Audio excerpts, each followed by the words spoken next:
ਸਵਾਗਤ ਕਰਦੇ ਹਾਂ ਜੀ ਤੁਹਾਡਾ ਸਾਰਿਆਂ ਦਾ ਅੱਜ ਦੀ ਕਲਾਸ ਦੇ ਵਿੱਚ। ਅੱਜ ਆਪਾਂ ਛੋਟਾ ਜਿਹਾ ਉਪਰਾਲਾ ਸ਼ੁਰੂ ਕਰਨ ਲੱਗੇ ਹਾਂ ਕਿ ਨੈੱਟ ਦੇ ਪੇਪਰ ਆ ਰਹੇ ਨੇ, ਤਾਂ ਇਸ ਲਈ ਥੋੜ੍ਹੀ ਜਿਹੀ ਰਿਵੀਜ਼ਨ ਕਰ ਰਹੇ ਹਾਂ, ਜਿਸ ਦੇ ਵਿੱਚ ਵੱਖ-ਵੱਖ ਜੋ ਪੇਪਰ ਹੋਏ ਨੇ ਜੀ ਉਹਨਾਂ ਵਿੱਚੋਂ ਕੁਛ ਕੁਐਸਚਨ ਆਨਸਰ ਜੋ ਪੁਰਾਣੇ ਸਾਲਾਂ 'ਚ ਆਏ ਹੈ ਉਹਨਾਂ ਦੀ ਰਿਵੀਜ਼ਨ ਕਰਾ ਰਹੇ ਹਾਂ, ਤਾਂ ਜਿਸ ਦੇ ਨਾਲ ਤੁਹਾਡੀ ਤਿਆਰੀ ਵੀ ਵਧੀਆ ਹੋ ਜਾਏਗੀ। ਉਮੀਦ ਹੈ ਸਾਰੇ ਪਸੰਦ ਕਰੋਗੇ। ਸ਼ੁਰੂ ਕਰਦੇ ਹਾਂ ਜੀ ਅੱਜ ਦਾ। ਇਹ ਹੈਗਾ ਜੀ ਪੇਪਰ 3rd, ਜਿਸ ਦੇ ਵਿੱਚ 75 ਕੁਐਸਚਨ ਨੇ। ਆਪਾਂ ਉਹਨਾਂ 75 ਕੁਐਸਚਨਾਂ ਦੀ ਆਪਾਂ ਗੱਲ ਕਰਾਂਗੇ ਜੀ, ਅਤੇ ਉਹਦੇ ਵਿੱਚੋਂ ਇੱਕ ਦੇ ਜਿਹੜੇ ਸਵਾਲ ਦੇ ਹੱਲ ਕਰਨ ਦੇ ਆਪਾਂ ਨੂੰ 2 ਨੰਬਰ ਮਿਲਣੇ ਆ। ਤਾਂ ਉਸ ਦੇ ਅਕੋਰਡਿੰਗ ਆਪਾਂ ਪਹਿਲਾ ਸਵਾਲ ਕਰਦੇ ਹਾਂ ਜੀ। ਪਹਿਲਾ ਸਵਾਲ ਹੈਗਾ ਜੀ, ਕਿਹੜਾ ਇਹਨਾਂ ਵਿੱਚੋਂ ਸਹੀ ਹੈ ਜ਼ਿਆਦਾ। 4 ਆਪਸ਼ਨ ਆਪਾਂ ਨੂੰ ਦਿੱਤੇ ਹੋਏ ਨੇ ਜੀ, ਕਿਰਿਆ ਵਾਕਾਂਸ਼ ਅਤੇ ਕਿਰਿਆ ਵਿੱਚ ਕਿਰਿਆ ਵਿਸ਼ੇਸ਼ਣ ਵਿਚਲੇ ਸ਼ਬਦ ਹੁੰਦੇ ਆ ਜੀ। ਉਹ ਕੀ ਕਹਿੰਦਾ ਜੀ, ਕਿਰਿਆ ਅਤੇ ਕਿਰਿਆ ਵਿਸ਼ੇਸ਼ਣ ਵਿਚਲੇ ਸ਼ਬਦ ਕਿਰਿਆ ਵਾਕਾਂਸ਼ ਦੇ ਵਿੱਚ ਹੁੰਦੇ ਆ।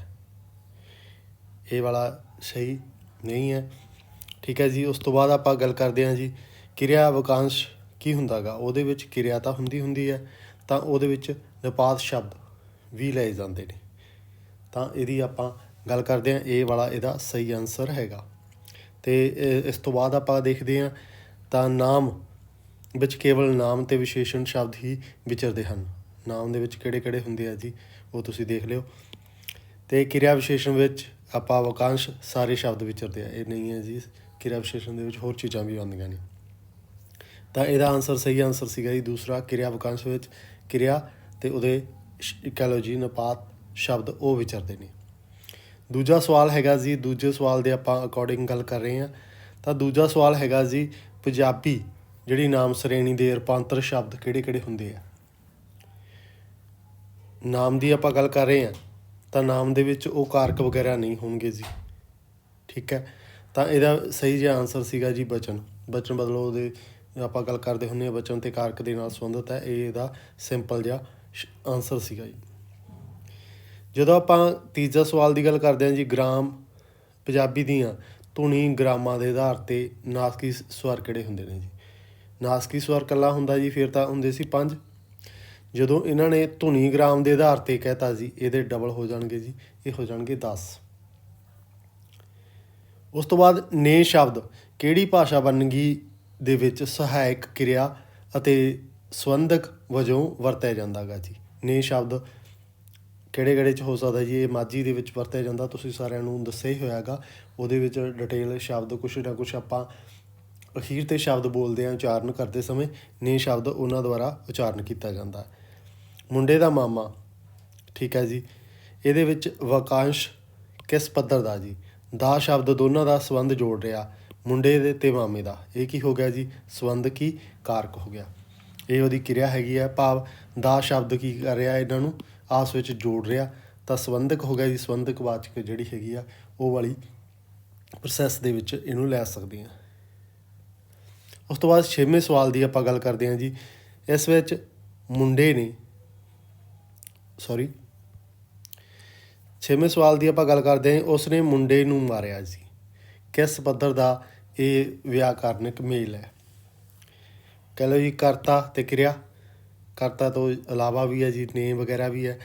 ਨੇ ਨੂੰ 2 ਸ਼ਬਦ ਨੇ ਜੀ, ਤਾਂ ਇਹ ਇਹਦੇ ਵਿੱਚ ਆਪਸ਼ਨਾਂ ਦੇ ਵਿੱਚ ਨਹੀਂ ਹੈ, ਤਾਂ ਇਹਦਾ ਆਨਸਰ 4th ਹੋਏਗਾ। ਤਾਂ ਉਹ ਤੁਸੀਂ ਦੇਖ ਸਕਦੇ ਹੋ 2 ਸ਼ਬਦ ਆ ਗਏ ਨੇ ਜੀ। ਇਹ ਕਿਹੜੇ ਅਪਾਦਾਨ ਕਾਰਕ ਦੇ ਨਾਲ ਸੰਬੰਧਿਤ ਰੱਖਦਾ, ਤੁਸੀਂ ਉਹਦੇ ਵਿੱਚੋਂ ਦੱਸਣਾ ਜੀ ਕਮੈਂਟ ਕਰਕੇ। ਉਸ ਤੋਂ ਬਾਅਦ ਆਪਾਂ 7ਵੇਂ ਸਵਾਲ ਗੱਲ ਕਰਦੇ ਹਾਂ ਜੀ। ਪੰਜਾਬੀ ਦੇ ਜੋ ਵਾਕਾਂਸ਼ ਨੇ ਜੀ, ਵਿਸ਼ੇਸ਼ਣ, ਕਿਰਿਆ, ਸੰਬੰਧਕ, ਯੋਜਕ, ਇਹ ਸ਼ਬਦ ਸ਼੍ਰੇਣੀਆਂ ਵਿੱਚੋਂ ਹੀ ਵਿਚਰਦੇ ਨੇ, ਜਿਹਦੀ ਆਪਾਂ ਪਹਿਲਾਂ ਗੱਲ ਕਰ ਚੁੱਕੇ ਹਾਂ। ਕਿਉਂਕਿ ਪੰਜਾਬੀ ਦੇ ਵਿੱਚ ਦੂਸਰਾ ਕੀ ਸੀਗਾ ਜੀ ਉਹਦਾ, ਇਹ ਕਹਿੰਦੇ ਜੀ ਉਸ ਤੋਂ ਬਾਅਦ ਆਪਾਂ ਗੱਲ ਕਰ ਰਹੇ ਹਾਂ, ਤਾਂ ਆਪਾਂ ਦੇਖਦੇ ਹਾਂ ਤਾਂ ਇਹਦੇ ਵਿੱਚ ਕਿਹੜਾ ਆਪਸ਼ਨ ਹੋ ਸਕਦਾ ਗਾ। ਇਹ ਵੀ ਆਪਾਂ ਨੂੰ ਸਹੀ ਹੈ ਜੀ, ਠੀਕ ਹੈ। ਉਸ ਤੋਂ ਬਾਅਦ ਕਿਉਂਕਿ ਪੰਜਾਬੀ ਦੇ ਜੋ ਕਹਿ ਲਓ ਜੀ ਨਾਮ ਨੇ 3 ਤਰ੍ਹਾਂ ਦੇ ਵਰਤੇ ਜਾਂਦੇ ਆ ਜੀ। ਸ਼ਬਦਾਂ ਦੇ ਅਰਥਾਂ ਨੂੰ ਨਿਰਧਾਰਤ ਕਰਨਾ, ਵਾਕਾਂਸ਼ ਦੀ ਸਥਾਪਤੀ ਕਰਨਾ, ਅਤੇ ਤੀਜਾ ਇਹ ਵਾਲਾ। ਇਹ 3 ਜੋ ਪੱਧਰਾਂ ਦੀ ਆਪਾਂ ਗੱਲ ਕੀਤੀ ਆ ਉਹਨਾਂ ਦੀ, ਮਤਲਬ ਦੋਨੇ ਸਹੀ ਹੈ ਜੀ। ਏ ਵੀ ਸਹੀ ਹੈ ਅਤੇ ਆਰ ਵੀ ਸਹੀ ਹੈ। ਇਹਦੇ ਵਿੱਚ ਏ ਆਰ ਪਹਿਲੇ 'ਚ ਨਹੀਂ ਦਿੱਤਾ ਹੋਇਆ ਜੀ, ਦੂਸਰੇ 'ਚ ਵੀ ਨਹੀਂ ਦਿੱਤਾ ਹੋਇਆ, ਤੀਸਰੇ 'ਚ ਇਹਦਾ ਸਹੀ ਆਨਸਰ ਦੋਵੇਂ ਸਹੀ ਨੇ। ਤਾਂ ਇਹਦਾ ਆਨਸਰ ਹੋਏਗਾ 3rd। ਠੀਕ ਹੈ ਜੀ। ਉਸ ਤੋਂ ਬਾਅਦ ਆਪਾਂ ਗੱਲ ਕਰਦੇ ਹਾਂ ਜੀ 8ਵੇਂ ਕੁਐਸਚਨ ਦੀ। ਪੰਜਾਬੀ ਦੀਆਂ ਧੁਨੀਆਂ ਦੇ ਆਪਾਂ ਬਾਰੇ ਥੋੜ੍ਹੀ ਜਿਹੀ ਗੱਲਬਾਤ ਕਰ ਰਹੇ ਹਾਂ। ਤਾਂ ਉਹਦੇ ਵਿੱਚੋਂ ਆਪਾਂ ਦੇਖ ਸਕਦੇ ਹਾਂ, ਤਾਂ ਉਹਦੇ ਵਿੱਚ ਜੋ ਵੀ ਆਪਣੇ ਸਵਾਲ ਹੋਣਗੇ ਜੀ ਉਹਨਾਂ ਦੀ ਗੱਲ ਕਰਦੇ ਹਾਂ। ਫਸਟ, ਕਾਂਠੀ ਧੁਨੀਆਂ ਕਿੰਨੀਆਂ ਹੁੰਦੀਆਂ ਜੀ? ਕਾਂਠੀ ਧੁਨੀਆਂ, ਕੰਠ ਦੇ ਵਿੱਚ ਆਪਾਂ 4 ਧੁਨੀਆਂ ਦੀ ਗੱਲ ਕਰਦੇ ਹਾਂ ਜੀ।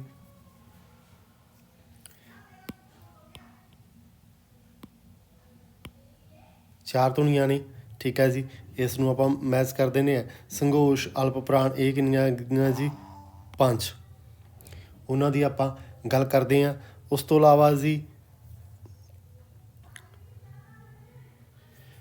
ਇਲਾਵਾ ਗੱਲ ਕਰਦੇ ਹਾਂ ਜੀ ਸੰਘਰਸ਼ੀ। ਸੰਘਰਸ਼ ਦੇ ਵਿੱਚ ਕਿੰਨੀਆਂ ਧੁਨੀਆਂ ਹੁੰਦੀਆਂ ਜੀ? 3। ਅਤੇ ਜਿਹੜਾ ਲਾਸਟ ਬਚਦਾ ਜੀ ਪਾਰਸਵਿਕ ਧੁਨੀਆਂ 2 ਹੁੰਦੀਆਂ ਨੇ ਜੀ। ਕਿਹੜੀਆਂ ਕਿਹੜੀਆਂ ਹੁੰਦੀਆਂ ਨੇ ਤੁਸੀਂ ਕਮੈਂਟ ਦੇ ਵਿੱਚ ਬਾਕਸ ਦੇ ਵਿੱਚ ਦੱਸਣਾ ਜੀ। ਇਹਦੇ ਅਨੁਸਾਰ ਪਹਿਲੇ ਦਾ ਕੀ ਹੋ ਗਿਆ ਜੀ? 4th। ਪਹਿਲੇ ਦਾ ਕਿਹਦੇ ਨਾਲ ਮੈਚਿੰਗ ਹੋ ਰਹੀ ਹੈ? 1 ਨੰਬਰ 2 ਨੰਬਰ ਨਾਲ। ਪਹਿਲੇ ਦੇ 2 ਨੰਬਰ ਦੇ ਵਿੱਚ ਕਿਹੜੇ ਆ ਜੀ? ਇਹ ਵਾਲਾ ਵੀ ਹੈ, ਇਹ ਵਾਲਾ ਵੀ ਹੈ। ਸੈਕੰਡ ਆਪਸ਼ਨ ਦੇਖਾਂਗੇ ਜੀ, ਦੂਜੇ ਦਾ ਕਿਹਦੇ ਨਾਲ ਹੋ ਰਿਹਾ ਜੀ? ਬੀ ਦਾ ਏ ਨਾਲ। ਦੂਜੇ ਦਾ ਕਿਹੜੇ ਨਾਲ ਹੋ ਰਿਹਾ ਜੀ? ਏ ਨਾਲ। ਸਿਰਫ 3rd ਦੇ ਵਿੱਚ ਹੋ ਰਿਹਾ। ਇਹਦਾ ਸਹੀ ਆਨਸਰ ਹੈ। ਇਸ ਤਰ੍ਹਾਂ ਤੁਸੀਂ ਜਿਹੜੇ ਸਹੀ ਤਰੀਕੇ ਨਾਲ ਆਪਦੇ ਜੋ ਆਨਸਰ ਲਗਾ ਸਕਦੇ ਹੋ। 9ਵੇਂ ਸਵਾਲ ਦੀ ਆਪਾਂ ਗੱਲ ਕਰਦੇ ਹਾਂ ਜੀ। ਆਪਣੇ ਜੋ ਗੱਲਬਾਤ ਹੁੰਦੀ ਹੈ, ਇੱਕ ਵਿਸ਼ੇਸ਼ ਕਾਲ ਦੇ ਵਿੱਚ ਰਾਜਸੀ ਨਾਬਰੀ ਵਿਦਰੋਹ ਨੂੰ ਰੂਪਮਾਨ ਕਰਦੇ ਲੋਕ ਨਾਇਕ ਆਪਣੇ ਹੋਏ ਆ ਜੀ। ਬਹੁਤ ਹੀ ਜ਼ਿਆਦਾ ਕਿੱਸਿਆਂ ਦੇ ਵਿੱਚ ਗੱਲ ਕਰਦੀ ਹੈ ਜੀ ਦੁੱਲਾ ਭੱਟੀ, ਜੈਮਲ ਫਤਿਹ ਦੀ ਗੱਲ ਹੁੰਦੀ ਹੈ ਜੀ ਇਹਨਾਂ ਦੀ। ਤਾਂ ਇਹਦੇ ਵਿੱਚੋਂ ਇਹਦਾ ਆਨਸਰ ਏ। ਜੌਨਾ ਮੋੜ ਦੀ ਤੇ ਗੱਲ ਕਰਦੇ ਹਾਂ ਜੀ। ਇਹ ਸਿਰਫ ਕਹਿ ਲਓ ਜੀ ਅੰਗਰੇਜ਼ਾਂ ਦੇ ਟਾਈਮ ਦੀ ਗੱਲ ਹੋ ਰਹੀ ਹੈ, ਤਾਂ ਉਸ ਸਮੇਂ ਦੇ ਵਿੱਚ ਆਉਂਦਾ। ਅਤੇ ਕਹਿ ਲਓ ਜੀ ਪੁਰਾਣੇ ਸਮੇਂ ਦੇ ਵਿੱਚ ਆਪਾਂ ਜਦੋਂ ਗੱਲ ਕਰ ਰਹੇ ਹਾਂ ਜੀ, ਉਸ ਸਮੇਂ ਦੇ ਵਿੱਚ ਰਾਜਸੀ ਵਿਰੋਧ, ਇਹ ਕਹਿ ਲਓ ਜੀ ਪੁਰਾਣੇ ਸਮੇਂ ਦੇ ਜੋ ਰਾਜਾਂ ਦਾ ਰਾਜ ਹੁੰਦਾ ਸੀ, ਉਦੋਂ ਇਹਨਾਂ ਦੋਨਾਂ ਦੀ ਗੱਲ ਹੁੰਦੀ ਆ। ਏ ਔਰ ਸੀ ਕਿਹੜੇ ਦੇ ਵਿੱਚ ਆਪਸ਼ਨ ਹੈਗਾ? ਫਸਟ ਦੇ ਵਿੱਚ ਹੈ ਜੀ। ਇਹਦਾ ਸਹੀ ਆਨਸਰ ਹੈ। ਉਸ ਤੋਂ ਬਾਅਦ ਆਪਾਂ ਗੱਲ ਕਰਦੇ ਹਾਂ ਜੀ 10ਵਾਂ ਸਵਾਲ। 10ਵੇਂ ਸਵਾਲ ਦੇ ਵਿੱਚ ਆਪਾਂ ਦੇਖਦੇ ਹਾਂ ਕਿ ਇਹਦੇ ਵਿੱਚ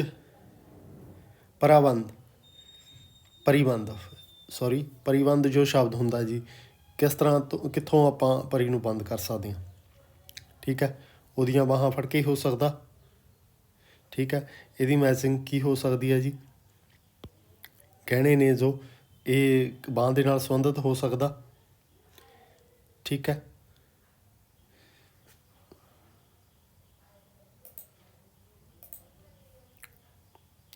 ਉਸ ਤੋਂ ਬਾਅਦ ਦੂਸਰਾ ਜਿਹੜਾ ਹੈਗਾ ਦੌਣੀ ਕਿੱਥੇ ਹੋ ਸਕਦੀ ਹੈ? ਸਿਰ ਦਾ ਗਹਿਣਾ ਹੁੰਦਾ ਜੀ। ਸਗਲੇ ਦੀ ਆਪਾਂ ਗੱਲ ਕਰਦੇ ਹਾਂ ਜੀ। ਸਗਲੇ ਕਿੱਥੇ ਪਾਏ ਜਾਂਦੇ ਆ ਜੀ? ਤੁਸੀਂ ਦੇਖਿਆ ਹੀ ਹੋਣਾ ਬਹੁਤ ਸਾਰਿਆਂ ਨੇ, ਜਦੋਂ ਕਿੱਥੇ ਪਾਏ ਜਾਂਦੇ ਆ? ਪੈਰਾਂ ਦੇ ਵਿੱਚ। ਤੁਸੀਂ ਅਕਸਰ ਹੀ ਲੜਕੀਆਂ ਵਗੈਰਾ ਦੇ ਸਗਲੇ ਟਾਈਪ ਜੇ ਦੇਖੇ ਹੋਣਗੇ, ਇਸ ਤਰ੍ਹਾਂ ਗੋਲ ਜਿਹੇ ਹੁੰਦੇ ਆ, ਉਹ ਸਗਲੇ ਹੁੰਦੇ ਆ ਜੀ। ਹਸਲੀ, ਹਸ ਭਾਵ ਆਪਣੇ ਗਲੇ ਦਾ, ਇਹ ਸਾਰਿਆਂ ਨੂੰ ਪਤਾ ਹੀ ਹੋਊਗਾ। ਹਸ ਤੋਂ ਹਸਲੀ ਪੈਂਦੀ ਹੈ, ਗਲੇ ਦਾ ਕਹਿਣਾ ਜੀ। ਇਹਨਾਂ ਦੀ ਮੈਚਿੰਗ ਹੈਗੀ ਹੈ। ਪਹਿਲੇ ਏ ਦਾ 3rd ਆਨਸਰ ਕਿਹੜਾ?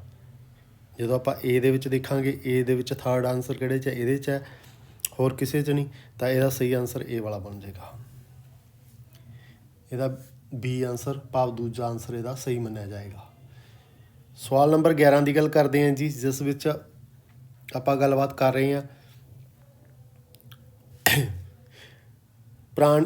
ਜੋ ਸਵਾਲ ਨੰਬਰ 11 ਜੀ, ਕਥਨ ਇਹ ਹੈ। ਇਹ ਕੀ ਕਹਿੰਦਾ ਹੈਗਾ ਜੀ? ਪ੍ਰਣਾਲੀ ਵਿੱਚ ਬਹੁਤ ਸੱਭਿਆਚਾਰਕ ਹੁੰਦੇ ਆ ਜੀ ਜੋ। ਠੀਕ ਹੈ ਜੀ, ਤਾਂ ਉਹਦੇ ਸੱਭਿਆਚਾਰਕ ਪ੍ਰਸੰਗ ਅਤੇ ਬਹੁ ਭਾਰਤੀ ਹੋਂਦ ਸ਼ਨਾਖਤ ਦੇ ਪ੍ਰਪੇਖ ਨੂੰ ਅੱਖੋਂ ਪਰੋਖੇ ਨਹੀਂ ਕੀਤਾ ਜਾ ਸਕਦਾ। ਕੀ ਇਹ ਸਹੀ ਹੈ ਜਾਂ ਗਲਤ ਹੈ? ਤਾਂ ਉਹਦੀ ਆਪਾਂ ਗੱਲ ਕਰ ਰਹੇ ਹਾਂ।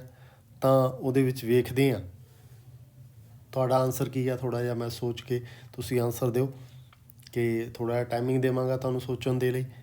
ਤਾਂ ਉਹਦੇ ਵਿੱਚੋਂ ਆਪਾਂ ਗੱਲ ਕਰਦੇ ਹਾਂ, ਤਾਂ ਇਹ ਵਾਲਾ ਸਹੀ ਹੈ ਜੀ। ਬਹੁਤ ਜਿਹੜਾ ਸੱਭਿਆਚਾਰ ਹੁੰਦਾ ਜੀ, ਬਹੁਤ ਪਰਤਾਂ ਹੁੰਦੀਆਂ ਨੇ। ਜਦੋਂ ਬਹੁਤ ਸੱਭਿਆਚਾਰ ਹੈ ਤਾਂ ਬਹੁਤ ਹੀ ਪਰਤਾਂ ਹੋਣਗੀਆਂ ਉਹਦੀਆਂ। ਉਸ ਤੋਂ ਇਲਾਵਾ ਗੱਲ ਕਰਦੇ ਹਾਂ ਜੀ ਇਹਦੀ, ਤਾਂ ਦੂਜਾ ਕੀ ਕਹਿੰਦਾ ਜੀ? ਦੂਜਾ ਸਵਾਲ ਆਰ, ਕਾਰਨ ਕੀ ਆ ਉਹਦਾ। ਇਸ ਦੇ ਨਾਲ ਮੇਜ਼ਬਾਨ ਸੱਭਿਆਚਾਰ ਵਿੱਚ ਵਿਲੀਨ ਹੋਣ ਦਾ ਖਤਰਾ ਹੁੰਦਾ ਗਾ। ਕੋਈ ਨਹੀਂ ਜੀ, ਇਹ ਗਲਤ ਆਨਸਰ ਹੈ, ਕੋਈ ਇਹਦੇ ਨਾਲ ਸੰਬੰਧਿਤ ਨਹੀਂ ਹੈ। ਇਹਦਾ ਆਨਸਰ ਸਹੀ ਇਹ ਵਾਲਾ ਬਣੇਗਾ। ਪਹਿਲਾ ਇਹ ਸਹੀ ਆ, ਆਰ ਗਲਤ ਹੋ ਗਿਆ, ਤਾਂ ਇਹਦੇ ਨਾਲ ਸੰਬੰਧਿਤ ਇਹ ਵਾਲਾ ਆਨਸਰ ਇਹਦਾ ਸਹੀ ਮੰਨਿਆ ਜਾਏਗਾ। ਆਪਾਂ 12ਵੇਂ ਸਵਾਲ ਦੀ ਗੱਲ ਕਰ ਰਹੇ ਹਾਂ, ਤਾਂ 12ਵੇਂ ਦੇ ਵਿੱਚ ਦੇਖਦੇ ਹਾਂ ਸੰਸਕ੍ਰਿਤ ਮਾਨਵ ਦੀ ਕੜੀ ਦੀ ਗੱਲ ਕਰਦੇ ਹਾਂ, ਤਾਂ ਕਿਸ ਦੇ ਨਾਲ ਸੰਬੰਧ ਹੈ, ਕਿਸ ਦਾ ਕਥਨ ਹੈ ਜੀ। ਸੰਸਕ੍ਰਿਤੀ ਨਾਲ ਵਿਲੀਅਮ ਦੇ ਇਹ ਕਥਨ ਹੈ ਜੀ। ਤੁਸੀਂ ਕਿਸੇ ਨੇ ਪੜ੍ਹਿਆ ਹੋਏਗਾ ਤਾਂ ਉਹ ਦੇਖ ਸਕਦੇ ਹੋ। ਤਾਂ ਉਸ ਤੋਂ ਇਲਾਵਾ 13ਵੇਂ ਸਵਾਲ ਦੀ ਗੱਲ ਕਰਦੇ ਹਾਂ, ਲੋਕ ਕਹਾਣੀਆਂ ਸਾਡੇ ਕਹਿ ਲਓ ਜੀ ਪ੍ਰਾਚੀਨ ਵਿਰਸੇ ਦੀ ਕਹਿ ਲਓ ਜੀ ਪਵਿੱਤਰ ਯਾਦਗਾਰਾਂ ਹਨ। ਇਸ ਦਾ ਕਥਨ ਦੀ ਆਪਾਂ ਗੱਲ ਕਰਦੇ ਹਾਂ, ਤਾਂ ਤੁਸੀਂ ਵੇਖ ਸਕਦੇ ਹੋ। 13ਵੇਂ ਸਵਾਲ ਦੀ ਆਪਾਂ ਗੱਲ ਕਰ ਰਹੇ ਹਾਂ, ਤਾਂ ਇਹਦੇ ਵਿੱਚ ਇਹਦਾ ਆਨਸਰ ਕੀ ਹੋਏਗਾ, ਮਾੜਾ ਜਿਹਾ ਤੁਸੀਂ ਦੱਸਣਾ ਜੀ। ਇਹ ਕਿਹਦੇ ਨਾਲ ਸੰਬੰਧਿਤ ਰੱਖਦਾ, ਕਿਸ ਦਾ ਕਥਨ ਹੈ, ਤਾਂ ਇਹਦਾ ਸਹੀ ਆਨਸਰ ਹੈ ਜੀ ਸੈਕੰਡ ਐਲਨ ਦਾ। 14 ਨੰਬਰ ਸਵਾਲ ਦੀ ਆਪਾਂ ਗੱਲ ਕਰ ਰਹੇ ਹਾਂ ਜੀ। 14 ਨੰਬਰ ਸਵਾਲ ਦੇ ਪੰਜਾਬੀ ਲੋਕ ਵਰਤਾਂਤਾਂ ਦੇ ਵਿੱਚ ਪਰਾਭੌਤਿਕੀ ਆਫਤਾਂ ਅਤੇ ਸਮਾਜਿਕ ਜੋ ਸੱਭਿਆਚਾਰ ਹੈ ਔਕੜਾਂ ਨੂੰ ਸਾਰ ਕਰਨ ਦੇ ਲਈ ਕਿਹੜਾ ਸਹਿਯੋਗੀ ਕਾਰਕ ਹੁੰਦੇ ਸੀ ਪੁਰਾਣੇ ਸਮੇਂ ਦੇ ਵਿੱਚ ਲੋਕ ਵਰਤਾਂਤਾਂ ਦੇ ਵਿੱਚ। ਰੁੱਖ, ਪੰਛੀ, ਜੰਗਲ ਵੇਲਾ, ਭੂ ਕਹਿ ਲਓ ਜੀ ਭੂਤ ਪ੍ਰੇਤ। ਤਾਂ ਇਹਦਾ ਸਹੀ ਆਨਸਰ ਹੈ ਜੀ ਇਹ ਪੰਛੀ ਹੈ ਜਿਹੜਾ, ਉਹ ਇਹਨਾਂ ਦੇ ਸਹਿਯੋਗੀ ਹੁੰਦੇ ਸੀਗੇ। ਕਦੇ ਭੂਤ ਇਨਸਾਨ ਦੇ ਸਹਿਯੋਗੀ ਕਾਰਕਾਂ ਦੇ ਵਿੱਚ ਨਹੀਂ ਰਹੀ ਹੈ। 15 ਨੰਬਰ ਸਵਾਲ ਦੀ ਗੱਲ ਕਰਦੇ ਹਾਂ, ਤਾਂ ਲੋਕ ਧਰਮ ਦੇ ਜੋ ਅਨੁਸ਼ਠਾਨ ਨੇ, ਭਾਵ ਜੋ ਪ੍ਰਬੰਧ ਹੁੰਦਾ ਸੀ ਉਹਨਾਂ ਦਾ, ਲੋਕ ਧਰਮ ਦੇ ਲਈ ਯੱਗ ਕੀਤੇ ਜਾਂਦੇ ਸੀ, ਉਹਨਾਂ ਵਿੱਚ ਰੁੱਖ ਦੇਵਤਿਆਂ ਦੇ ਸਹਿ ਧਰਮ ਦਾ ਸਹੀ ਸਹਿਯੋਗ ਕੀ ਹੁੰਦਾ ਸੀਗਾ। ਸਹਿਯੋਗ ਦੀ ਗੱਲ ਕਰ ਰਹੇ ਹਾਂ, ਤਾਂ ਉਹਦੇ ਵਿੱਚ ਆਪਾਂ ਵੇਖ ਸਕਦੇ ਹਾਂ, ਤਾਂ ਉਹਦੇ ਵਿੱਚ ਅੰਬ ਤੇ ਬ੍ਰਹਮਾ, ਅੰਬ ਦੀ ਬ੍ਰਹਮਾ ਦੇ ਵਿੱਚ ਸ਼ੰਭ ਦੇ ਸੀ, ਨਹੀਂ ਜੀ। ਨਿੰਮ ਦੇ ਵਿੱਚ ਵਿਸ਼ਨੂੰ, ਨਹੀਂ ਜੀ। ਬੋਹੜ ਦੇ ਪਿੱਪਲ ਦੇ ਵਿੱਚ ਸੀਤਲਾ ਮਾਤਲਾ, ਨਹੀਂ ਜੀ। ਉਹਦਾ ਸਹੀ ਸੀਗਾ ਜੀ ਬੋਹੜ ਨੂੰ ਜਿਹੜਾ ਹੈਗਾ ਗਾ ਸ਼ਿਵ ਜੀ ਦੇ ਨਾਲ ਸੰਬੰਧਿਤ ਉਹ ਮੰਨਦੇ ਆ, ਤਾਂ ਕਰਕੇ ਉਹਦੀ ਪੂਜਾ ਕਰਦੇ ਆ।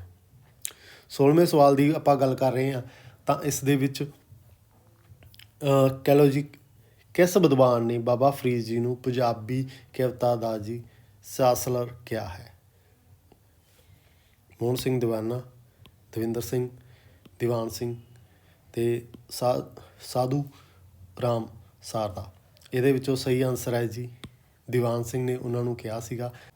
ਆਪਾਂ ਗੱਲ ਕਰ ਰਹੇ ਹਾਂ ਜੀ ਬਕਾ ਸਿਧਾਂਤ ਦਾ ਨਿਰਮਾਤਾ ਕੌਣ ਹੈ ਜੀ, ਉਹਨਾਂ ਦੀ ਗੱਲ ਕਰ ਰਹੇ ਹਾਂ, ਤਾਂ ਉਹਦੇ ਵਿੱਚੋਂ ਹਜ਼ਰਤ ਜੁਨੈਦ ਬਗਦਾਦੀ ਨੇ ਦਿੱਤਾ, ਜਾਂ ਹਜ਼ਰਤ ਬਲੀ ਉਦੀਨ ਸ਼ਾਹ ਮਦਾਰ ਨੇ ਦਿੱਤਾ, ਅਬੂ ਇਸਲਾਮ ਸਾਮੀ ਨੇ ਦਿੱਤਾ, ਅਬਦੁਲ ਅਲ ਅੰਸਾਰੀ ਨੇ ਦਿੱਤਾ। ਤੁਸੀਂ ਦੱਸਣਾ ਜੀ ਇਹਦੇ ਵਿੱਚੋਂ ਸਹੀ ਆਨਸਰ ਕਿਹੜਾ ਹੈਗਾ।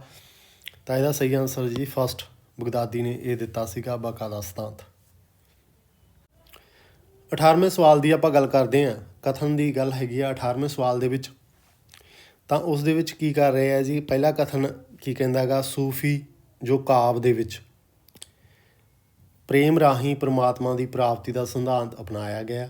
ਸੂਫੀ ਕਾਵ ਦੇ ਵਿੱਚ ਕਹਿ ਲਓ ਜੀ ਆਤਮਾ, ਪਰਮਾਤਮਾ, ਮੁਰੀਦ, ਮੁਰਸ਼ਦ ਆਦਿ ਸੰਬੰਧਾਂ ਦੇ ਢਾਂਚੇ ਵੇਗ ਨਾਲ ਗਾਇਆ ਹੋਇਆ ਮਿਲਦਾ ਗਾ, ਆਪਾਂ ਨੂੰ ਗਾਇਆ ਗਿਆ ਗਾ ਵੇਖਣ ਨੂੰ ਮਿਲਦਾ ਗਾ। ਕੀ ਇਹ ਸਹੀ ਸਿਧਾਂਤ ਹੈ ਜਾਂ ਗਲਤ ਸਿਧਾਂਤ ਹੈ, ਤਾਂ ਇਹਦੇ ਬਾਰੇ ਤੁਸੀਂ ਮਾੜਾ ਜਿਹਾ ਦੱਸਿਓ ਜੀ। ਥੋੜ੍ਹਾ ਜਿਹਾ ਟਾਈਮ ਦਿੰਦਾ ਤੁਹਾਨੂੰ। ਤਾਂ ਤੁਸੀਂ ਸਾਰਿਆਂ ਨੇ ਦੇਖ ਹੀ ਲਿਆ ਹੋਣਾ ਕਿ ਇਹ, ਕਿਉਂਕਿ ਸੂਫੀਆਂ ਦੇ ਵਿੱਚ ਤੁਸੀਂ ਆਤਮਾ ਪਰਮਾਤਮਾ ਦੀ ਗੱਲ ਕਰਦੇ ਹੋ, ਕੀਤੀ ਹੋਈ ਮਿਲਦੀ ਹੈ। ਸਹੀ ਹੈ ਜੀ। ਮੁਰੀਦ ਦੀ ਵੀ ਗੱਲ ਕੀਤੀ ਹੈ, ਮੁਰਸ਼ਦ ਦੀ ਵੀ ਗੱਲ ਕੀਤੀ ਹੈ, ਤਾਂ ਇਹ ਵਾਲਾ ਸਹੀ ਹੋ ਗਿਆ ਜੀ ਆਪਣਾ। ਤਾਂ ਦੂਸਰਾ ਆਪਾਂ ਕਾਰਨ ਦੇਖਦੇ ਹਾਂ ਉਹਦਾ ਸਹੀ ਹੈ ਜਾਂ ਨਹੀਂ। ਤਾਂ ਸੂਫੀ ਪ੍ਰੇਮ ਪਰਮਾਤਮਾ ਦੇ ਸੰਕਲਪਾਂ ਨੂੰ ਅੰਤਰ ਵਿਰੋਧਾਂ ਵਿੱਚ ਉਜਾਗਰ ਕਰਨ ਤੱਕ ਸੀਮਿਤ ਮਤ ਹੈ। ਇਹਦਾ ਸੀਮਿਤ ਨਹੀਂ ਹੈ ਜੀ, ਹੋਰ ਵੀ ਬਹੁਤ ਸਾਰੇ ਪੱਖਾਂ ਨੂੰ ਛੋਹਿਆ ਗਿਆ ਗਾ। ਤਾਂ ਇਹ ਕੀ ਹੋ ਗਿਆ ਗਲਤ। ਤਾਂ ਪਹਿਲਾ ਕਥਨ ਕੀ ਹੈ ਸਹੀ, ਦੋਵੇਂ ਸਹੀ ਹੈ, ਨਹੀਂ ਹੈ ਜੀ। ਪਹਿਲਾ ਸਹੀ ਹੈ, ਦੂਜਾ ਗਲਤ। ਇਹਦਾ ਆਪਾਂ ਇਹ ਵਾਲਾ ਸਹੀ ਮੰਨਾਂਗੇ। ਦੂਸਰਾ ਆਰ ਨੂੰ ਇਹਨਾਂ ਨੇ ਗਲਤ ਦਾ ਦਰਜਾ ਦਿੱਤਾ ਗਾ। 19ਵੇਂ ਸਵਾਲ ਦੀ ਆਪਾਂ ਗੱਲ ਕਰਦੇ ਹਾਂ, ਤਾਂ ਉਸ ਦੇ ਵਿੱਚ ਆਪਾਂ ਕਿਹੜੇ ਨੇ ਜੀ। ਬੁੱਲੇ ਸ਼ਾਹ ਦੇ ਕਹਿੰਦੇ ਜੀ ਉਹਦੇ ਵਿੱਚ ਕਿਹੜੀਆਂ ਮੁੱਖ ਲੱਛਣ ਕਿਹੜੇ ਨੇ ਸੀ। ਤੁਸੀਂ ਉਹ ਦੱਸਣੇ ਆ। ਤਾਂ ਉਹਦੇ ਵਿੱਚੋਂ ਕਿਹੜੇ ਕਿਹੜੇ ਨੇ? ਸ਼ਰੀਅਤ ਹੈਗੀ ਹੈ ਜਾਂ ਨਹੀਂ ਬੁੱਲ੍ਹੇ ਸ਼ਾਹ ਦੇ ਵਿੱਚ? ਨਹੀਂ ਜੀ, ਕਿਉਂਕਿ ਉਹ ਬਹੁਤ ਹੀ ਜ਼ਿਆਦਾ ਸਿੱਧਾ ਹੀ ਬੋਲ ਰਿਹਾ। ਸ਼ਰੀਅਤ ਦੀ ਜੋ ਮੇਜ਼ਬਾਨੀ ਕਰਦਾ ਉਹ ਕੌਣ ਹੈ ਜੀ? ਬਾਬਾ ਫਰੀਦ ਵਰਗਿਆਂ ਨੇ ਕੀਤੀ ਹੈ। ਉਹਨਾਂ ਦੇ ਵਿੱਚ ਤਾਂ ਰੋਹ ਮਿਲਦਾ ਗਾ, ਠੀਕ ਹੈ ਜੀ। ਉਸ ਤੋਂ ਬਿਨਾਂ ਜੀ ਸਮਾਜਿਕ ਚੇਤਨਾ ਵੀ ਮਿਲਦੀ ਹੈ ਅਤੇ ਤੌਹੀਦ ਵੀ ਮਿਲਦੀ ਹੈ ਅਤੇ ਤਿੱਖੇ ਪ੍ਰਸੰਗ ਦੇ ਵਿੱਚ ਮਿਲਦੀ ਹੈ। ਤਾਂ ਪਹਿਲਾ ਕੀ ਹੋ ਗਿਆ? ਇਕੱਲਾ ਉਹਨਾਂ ਦੇ ਵਿੱਚ ਨਹੀਂ ਹੈ। ਜਿਹਦੇ ਵਿੱਚ ਕਿਹੜੇ ਕਿਹੜੇ ਨੇ? BCD ਆਨਸਰ ਇਹ ਤਿੰਨੇ ਹੋਣਗੇ। ਇਹ ਦੂਸਰਾ ਜੀ, ਇਸ ਦੇ ਵਿੱਚ ਸਾਰੇ ਆਨਸਰ ਮੌਜੂਦ ਨੇ। 20ਵੇਂ ਸਵਾਲ ਦੀ ਆਪਾਂ ਗੱਲ ਕਰਦੇ ਹਾਂ ਤਾਂ ਉਸ ਦੇ ਵਿੱਚ ਵੇਖ ਸਕਦੇ ਹਾਂ ਕਿਹੜੇ ਕਿਹੜੇ ਨੇ ਜੀ। ਪੰਜਾਬੀ ਸੂਫੀ ਕਾਵਿ ਦਾ ਪ੍ਰਗਟਾ ਬਿੰਦੂ ਕੀ ਹੈ ਜੀ? ਸ਼ਰੀਅਤ ਅਤੇ ਹੱਕ ਵਿੱਚ ਦਵੰਦ, ਸਹੀ ਹੈ ਜੀ, ਉਹਦੀ ਗੱਲ ਕਰਦੇ ਆ ਜੀ। ਉਸ ਤੋਂ ਬਾਅਦ ਵਿਰੋਧੀ ਸੁਰ ਅਤੇ ਪ੍ਰਗੀਤਤਾ, ਇਹ ਵੀ ਆਪਣੇ ਵੇਖਣ ਨੂੰ ਮਿਲਦੀ ਹੈ। ਸਵੈ ਭੁਲੇਖਾ ਅਤੇ ਸਾਹਿਬ ਕਹਿ ਲਓ ਜੀ ਪਹਿਚਾਣ ਦੀ ਗੱਲ ਕੀਤੀ ਗਈ ਹੈ। ਨਹੀਂ ਜੀ, ਆਪ ਦੀ ਨਹੀਂ ਗੱਲ ਕਰਦੇ, ਭੁਲੇਖਾ ਦੀ ਨਹੀਂ ਗੱਲ ਕਰਦੇ ਉਹ, ਠੀਕ ਹੈ। ਤਾਂ ਉਸ ਤੋਂ ਆਪਾਂ ਦੇਖ ਸਕਦੇ ਹਾਂ ਕਿ ਉਦੋਂ ਬਾਅਦ ਅਮੇ ਅਤੇ ਨਜ਼ਵਾਤ ਦੀ ਵੀ ਨਹੀਂ ਗੱਲ ਕਰਦੇ। ਤਾਂ ਇਹਦਾ ਕੀ ਹੋ ਗਿਆ ਜੀ? ਜਿਹਦੇ ਵਿੱਚ ਫਸਟ ਅਤੇ ਸੈਕੰਡ ਦੋ ਆਨਸਰ ਸਹੀ ਹੋਣਗੇ ਜੀ, ਉਹ ਵਾਲਾ ਸਹੀ ਹੈ, ਜਾਂ ਫਸਟ ਆਨਸਰ ਹੀ ਹੈ ਜਿਹਦੇ ਵਿੱਚ ਦੋਨੋਂ ਸਹੀ ਨੇ, ਇਹਦਾ ਸਹੀ ਆਨਸਰ ਹੋਏਗਾ। 21ਵੇਂ ਸਵਾਲ ਦੀ ਆਪਾਂ ਗੱਲ ਕਰਦੇ ਹਾਂ ਤਾਂ ਉਹ ਕਿਹੜਾ ਵੇਖਣ ਨੂੰ ਮਿਲਦਾ ਗਾ? ਉਹ ਕਹਿੰਦੇ ਜੀ ਬਾਬਾ ਫਰੀਦ ਦੇ ਸਲੋਕਾਂ ਦੇ ਨਾਲ ਨਾਲ ਕਿਹੜੇ ਗੁਰੂ ਸਾਹਿਬਾਨ ਦੇ ਸਲੋਕ ਦਰਜ ਹਨ? ਹੁਣ ਤੁਸੀਂ ਦੱਸਣਾ ਜੀ। ਬਾਬਾ ਫਰੀਦ ਜੀ ਜਦੋਂ ਗੱਲ ਕਰਦੇ ਆ ਤਾਂ ਉਹਨਾਂ ਦੇ ਨਾਲ ਕਿਹੜੇ ਗੁਰੂ ਸਾਹਿਬਾਨਾਂ ਦੀ ਬਾਣੀ ਨੂੰ ਦਰਜ ਮੰਨਦੇ ਆ, ਠੀਕ ਹੈ ਜੀ, ਸਲੋਕ ਦਰਜ ਹਨ? ਤਾਂ ਉਹ ਹੈਗੇ ਆ ਜੀ, ਸੀਰੀਜ਼ ਦੇਖਣੀ ਆ ਆਪਾਂ, ਅਮਰਦਾਸ, ਰਾਮਦਾਸ, ਗੁਰੂ ਅਰਜਨ, ਇਹਨਾਂ ਦੀ ਨਹੀਂ ਜੀ, ਕਿਉਂਕਿ ਗੁਰੂ ਨਾਨਕ ਦੇਵ ਜੀ ਪਹਿਲਾਂ ਸੀਗੇ ਜੀ ਉਹਨਾਂ ਤੋਂ। ਤਾਂ ਦੇਖ ਸਕਦੇ ਹਾਂ ਜੀ ਇਹਦੇ ਵਿੱਚ ਗੁਰੂ ਨਾਨਕ ਦੇਵ ਜੀ ਨਾਲ ਸੰਬੰਧ ਫਸਟ ਹੈ, ਇਹ ਵਾਲਾ ਫਸਟ ਹੈ। ਤਾਂ ਇਹਦੇ ਬਾਅਦ ਦੇਖ ਸਕਦੇ ਹਾਂ ਇਹਦੇ ਵਿੱਚੋਂ ਕਿਹੜਾ ਸਹੀ ਹੈਗਾ ਜੀ।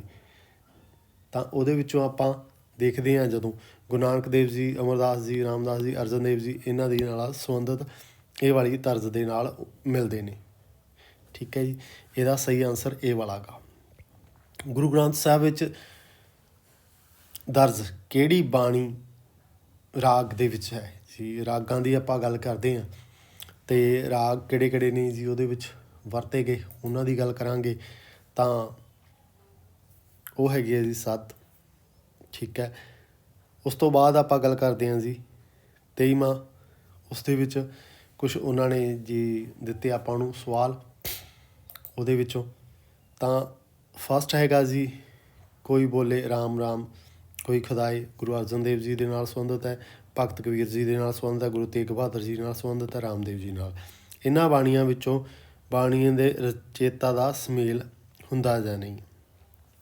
ਉਪਰੋਕਤ ਬਾਣੀਆਂ ਦੇ ਵਿੱਚ ਕਹਿ ਲਓ ਜੀ ਰਚਨਾ ਅਤੇ ਬਾਣੀਕਾਰਾਂ ਦਾ ਸੁਮੇਲ ਹੈ, ਕਿਹੜੀ ਉਹਦੀ ਰਚਨਾ ਹੈ ਜਾਂ ਨਹੀਂ ਹੈ, ਇਸ ਦੀ ਆਪਾਂ ਗੱਲਬਾਤ ਹੋ ਰਹੀ ਹੈ ਇਸ ਦੇ ਬਾਰੇ। ਤਾਂ ਇਹ ਦੇਖਦੇ ਹਾਂ ਕਿਹੜੇ ਕਿਹੜੇ ਉਹਦੇ ਵਿੱਚੋਂ ਤੁਹਾਨੂੰ ਪਤਾ ਲੱਗਦਾ ਗਾ। ਕੋਈ ਬੋਲੇ ਰਾਮ ਗੁਰੂ ਅਰਜਨ ਦੇਵ ਜੀ ਨਾਲ ਸੰਬੰਧਿਤ ਹੈ ਜੀ, ਤੁਹਾਨੂੰ ਸਾਰਿਆਂ ਨੂੰ ਹੀ ਪਤਾ ਹੋਏਗਾ। ਰੱਤ ਕੱਪੜੇ ਦੀ ਇਹ ਤੁਸੀਂ ਦੱਸਣਾ ਜੀ ਭਗਤ ਕਬੀਰ ਜੀ ਦੀ ਨਹੀਂ ਹੈ ਰਚਨਾ। ਤਾਂ ਜੈਸਾ ਜਲ ਇਹ ਹੈਗੀ ਹੈ ਜੀ ਉਹਨਾਂ ਦੀ ਰਚਨਾ।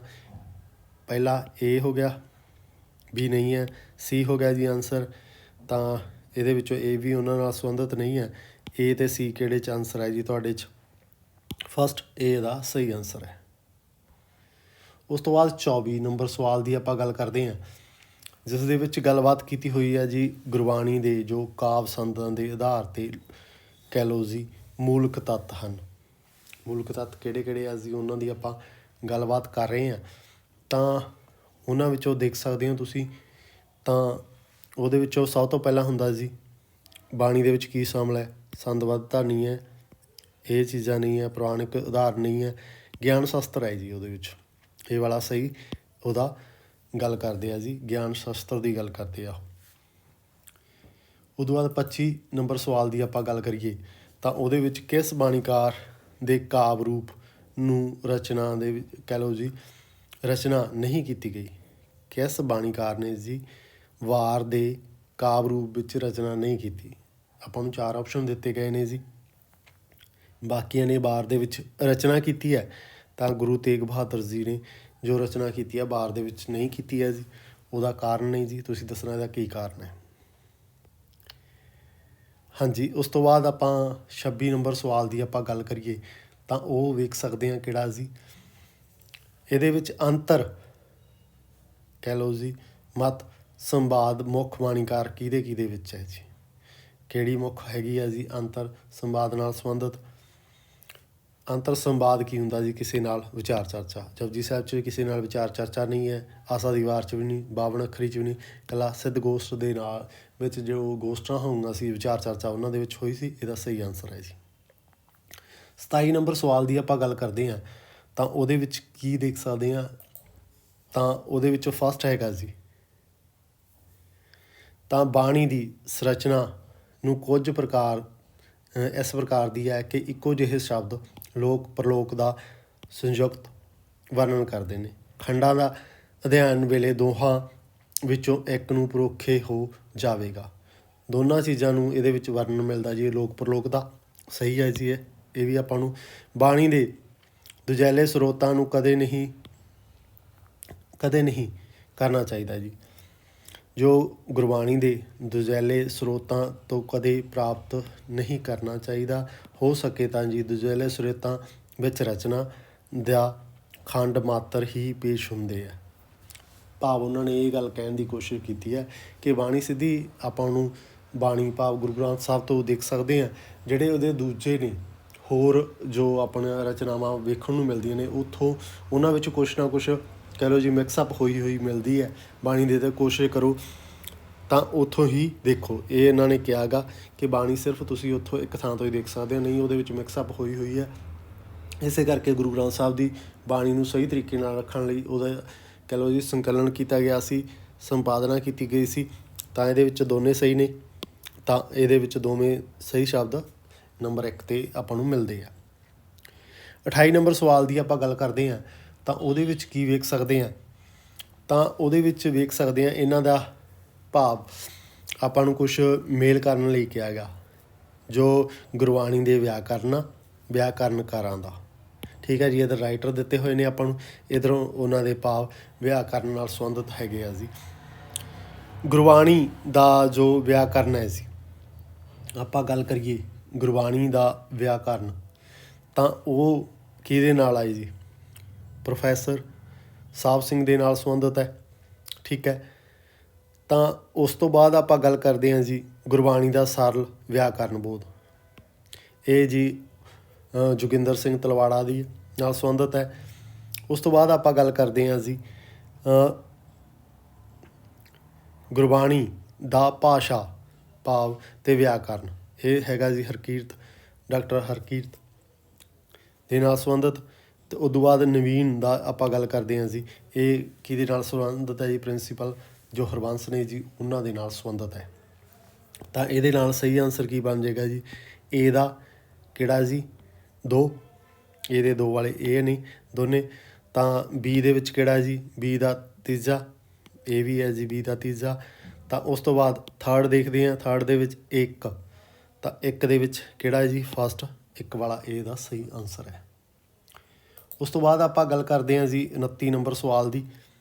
ਕਥਨਾਂ ਵਾਲੇ ਨੇ ਜੀ ਸਵਾਲ, ਇਹਦੇ ਵਿੱਚ ਵੀ ਕਥਨ ਦੀ ਗੱਲ ਕੀਤੀ ਗਈ ਹੈ। 2 ਆਪਾਂ ਨੂੰ ਆਨਸਰ ਦਿੱਤੇ ਗਏ ਨੇ, ਕਿਹੜਾ ਸਹੀ ਹੈ ਕਿਹੜਾ ਗਲਤ ਹੈ।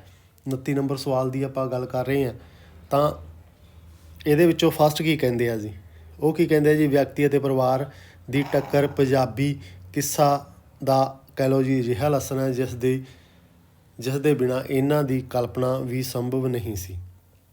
ਸਹੀ ਹੈ ਜੀ, ਠੀਕ ਹੈ, ਕਿਉਂਕਿ ਪੰਜਾਬੀ ਪਿਆਰੇ ਸੱਭਿਆਚਾਰਕ ਸੰਜਮ ਅਤੇ ਪਰਿਵਾਰਕ ਬੰਧਨਾਂ ਦੇ ਵਿੱਚ ਰਹਿਣਾ ਚਾਹੁੰਦੇ ਆ। ਇਹ ਥੋੜ੍ਹਾ ਜਿਹਾ ਹੀ ਸਹੀ ਹੈ, ਗਲਤ ਨਹੀਂ ਹੈ। ਇਹਦੇ ਨੂੰ ਆਪਾਂ ਕਹਿ ਸਕਦੇ ਹਾਂ ਜੀ ਫਸਟ ਵਾਲਾ ਅੰਸ਼ਕ ਸਹੀ ਹੈ। ਭਾਵ ਇਹਦੇ ਵਿੱਚੋਂ ਹੋਰ ਆਨਸਰ ਵੀ ਹੈ। ਸੱਭਿਆਚਾਰਕ ਦੇ ਵਿੱਚ ਰਹਿਣ ਦੀ ਗੱਲ, ਪਰਿਵਾਰਕ ਬੰਧਨਾਂ ਵਿੱਚ ਤਾਂ ਉਹਨਾਂ ਦਾ ਰਹਿਣਾ ਇੱਕ ਕਹਿ ਲਓ ਜੀ ਆਪਣੇ ਸੱਭਿਆਚਾਰ ਦਾ ਕਹਿ ਲਓ ਜੀ ਅੰਗ ਹੈ, ਬਟ ਹੋਰ ਵੀ ਕਾਰਨ ਨਹੀਂ ਉਹਦੇ ਜਿਹਦੇ ਕਰਕੇ। 30 ਨੰਬਰ ਸਵਾਲ ਦੀ ਆਪਾਂ ਗੱਲ ਕਰਦੇ ਹਾਂ ਜੀ ਤਾਂ ਉਹ ਵੇਖ ਸਕਦੇ ਹਾਂ ਜੀ ਤਾਂ 19ਵੀਂ ਸਦੀ ਦੇ ਵਿੱਚ ਸੱਸੀ ਪੁੰਨੂ ਦਾ ਕਿੱਸਾ ਲਿਖਣ ਵਾਲਾ ਜੀ ਉਹਦਾ ਜੁੱਟ ਕਿਹੜਾ ਹੈ? ਸੱਸੀ ਪੁੰਨੂ ਕਿਹਨੇ ਲਿਖੀ ਹੈ ਜੀ 19ਵੀਂ ਸਦੀ ਦੇ ਵਿੱਚ? ਲਾਸਟ 'ਤੇ ਆਪਾਂ ਦੇਖਦੇ ਹਾਂ ਤੇ ਉਹ ਜੁੱਟ ਦੇਖਣੇ ਜੀ ਹਾਫਿਜ਼ ਬਹਿਬਲ, ਇਹਨਾਂ ਦਾ ਜ਼ਿਆਦਾ ਜ਼ਿਕਰ ਨਹੀਂ ਹੈ ਜੀ। ਇਹ ਸਾਰੇ ਜੁੱਟ ਨੇ। 19ਵੀਂ ਸਦੀ ਦੇ ਵਿੱਚ ਅਖੀਰ 'ਤੇ ਆਪਾਂ ਗੱਲ ਕਰਦੇ ਹਾਂ ਤਾਂ ਉਹ ਹੈਗਾ ਜੀ ਹਾਸ਼ਮ ਸ਼ਾਹ ਅਤੇ ਕਾਦਰ ਯਾਰ। ਇਹ ਲਾਸਟ 'ਤੇ ਆਉਂਦੇ ਆ ਜੀ, ਜਿਹਦਾ ਗੱਲ ਕਰਦੇ ਹਾਂ ਕਿੱਸਿਆਂ ਦੇ ਵਿੱਚ ਜ਼ਿਕਰ ਤਾਂ ਤੁਹਾਨੂੰ ਸਾਰਿਆਂ ਨੂੰ ਪਤਾ ਹੀ ਹੋਏਗਾ। 31 ਨੰਬਰ ਸਵਾਲ ਦੀ ਆਪਾਂ ਗੱਲ ਕਰ ਰਹੇ ਹਾਂ, ਜਿਸ ਦੇ ਵਿੱਚ ਗੱਲਬਾਤ ਹੋ ਰਹੀ ਹੈ ਜੀ ਮਾਲਵੇ ਦਾ। ਆਪਾਂ ਨੂੰ ਆਪਸ਼ਨ ਦਿੱਤੇ ਹੋਏ ਨੇ ਜੀ ਸੂਚੀਆਂ ਦੋ, ਇੱਕ ਵਿੱਚ ਰਚਨਾਵਾਂ ਨੇ, ਇੱਕ ਵਿੱਚ ਕਵੀ ਨੇ, ਉਹਨਾਂ ਦਾ ਮੈਚ ਕਰਨੀ ਆਪਾਂ। ਤਾਂ ਉਦੋਂ ਬਾਅਦ ਫਿਰ ਦੇਖਾਂਗੇ ਕਰਮ ਕਿਹੜਾ ਬਣਦਾ। ਮਾਲਵੇ ਦਾ ਕਿੱਸਾ ਜੀ ਸਾਹਿਤ ਕਿਸ ਦੀ ਰਚਨਾ ਹੈਗਾ ਜੀ? ਇਹ ਹੈਗੇ ਜੀ ਗੁਰਦੇਵ ਸਿੰਘ ਸਿੱਧੂ ਦੀ, ਥਰਡ ਆਪਸ਼ਨ। ਉਸ ਤੋਂ ਬਾਅਦ ਆਪਾਂ ਗੱਲ ਕਰਦੇ ਹਾਂ ਜੀ ਤਾਂ ਉਸ ਤੋਂ ਬਾਅਦ ਆਪਾਂ ਦੇਖਦੇ ਹਾਂ ਕਿ ਜਿਹੜਾ ਹੈਗਾ ਪੰਜਾਬੀ ਕਿੱਸਾ, ਤਾਂ ਇਹਦੇ ਵਿੱਚ ਤੁਸੀਂ ਦੇਖ ਸਕਦੇ ਹੋ ਕਿ ਇਹਦਾ ਕਿਹਦੇ ਨਾਲ ਮੈਚ ਹੈ ਜੀ? ਡਾਕਟਰ ਹਰਭਜਨ ਸਿੰਘ ਦੇ ਨਾਲ। ਉਸ ਤੋਂ ਬਾਅਦ ਸੋਚ ਕੇ ਦੱਸਣਾ ਜੀ ਥੋੜ੍ਹਾ ਜਿਹਾ, ਪੰਜਾਬੀ ਕਿੱਸਾ ਕਾਵਿ ਥੀਮ ਦਾ ਵਿਗਿਆਨਕ ਅਧਿਐਨ ਕੌਣ ਕਰਦਾ ਹੈਗਾ ਜੀ? ਇਹ ਤੁਸੀਂ ਦੇਖਣਾ ਜੀ। ਤਾਂ ਇਹਦਾ ਆਨਸਰ ਸੀਗਾ ਹਰਜੀਤ ਸਿੰਘ। ਇਹਦਾ ਆਨਸਰ ਕਿੱਸਾ ਅਤੇ ਪੰਜਾਬੀ ਕਿੱਸਾ ਜੀ ਇਹ ਹੈਗਾ ਜੀ ਡਾਕਟਰ ਦੀਵਾਨ ਸਿੰਘ ਦਾ। ਤਾਂ ਇਹ ਕੀ ਕਰਮ ਬਣ ਗਿਆ? ਫਸਟ ਦਾ ਕੀ ਬਣ ਗਿਆ? ਥਰਡ। ਫਸਟ ਇਹਦਾ ਆਨਸਰ ਕਿੱਥੇ ਥਰਡ ਆਵੇ ਜੀ? ਇੱਕ ਇਹਦੇ ਵਿੱਚ ਥਰਡ ਹੈ, ਹੋਰ ਕਿਸੇ ਦੇ ਵਿੱਚ ਥਰਡ ਨਹੀਂ। ਤਾਂ ਇਹਦਾ ਆਨਸਰ ਇਹ ਵਾਲਾ ਸਹੀ ਬਣੇਗਾ।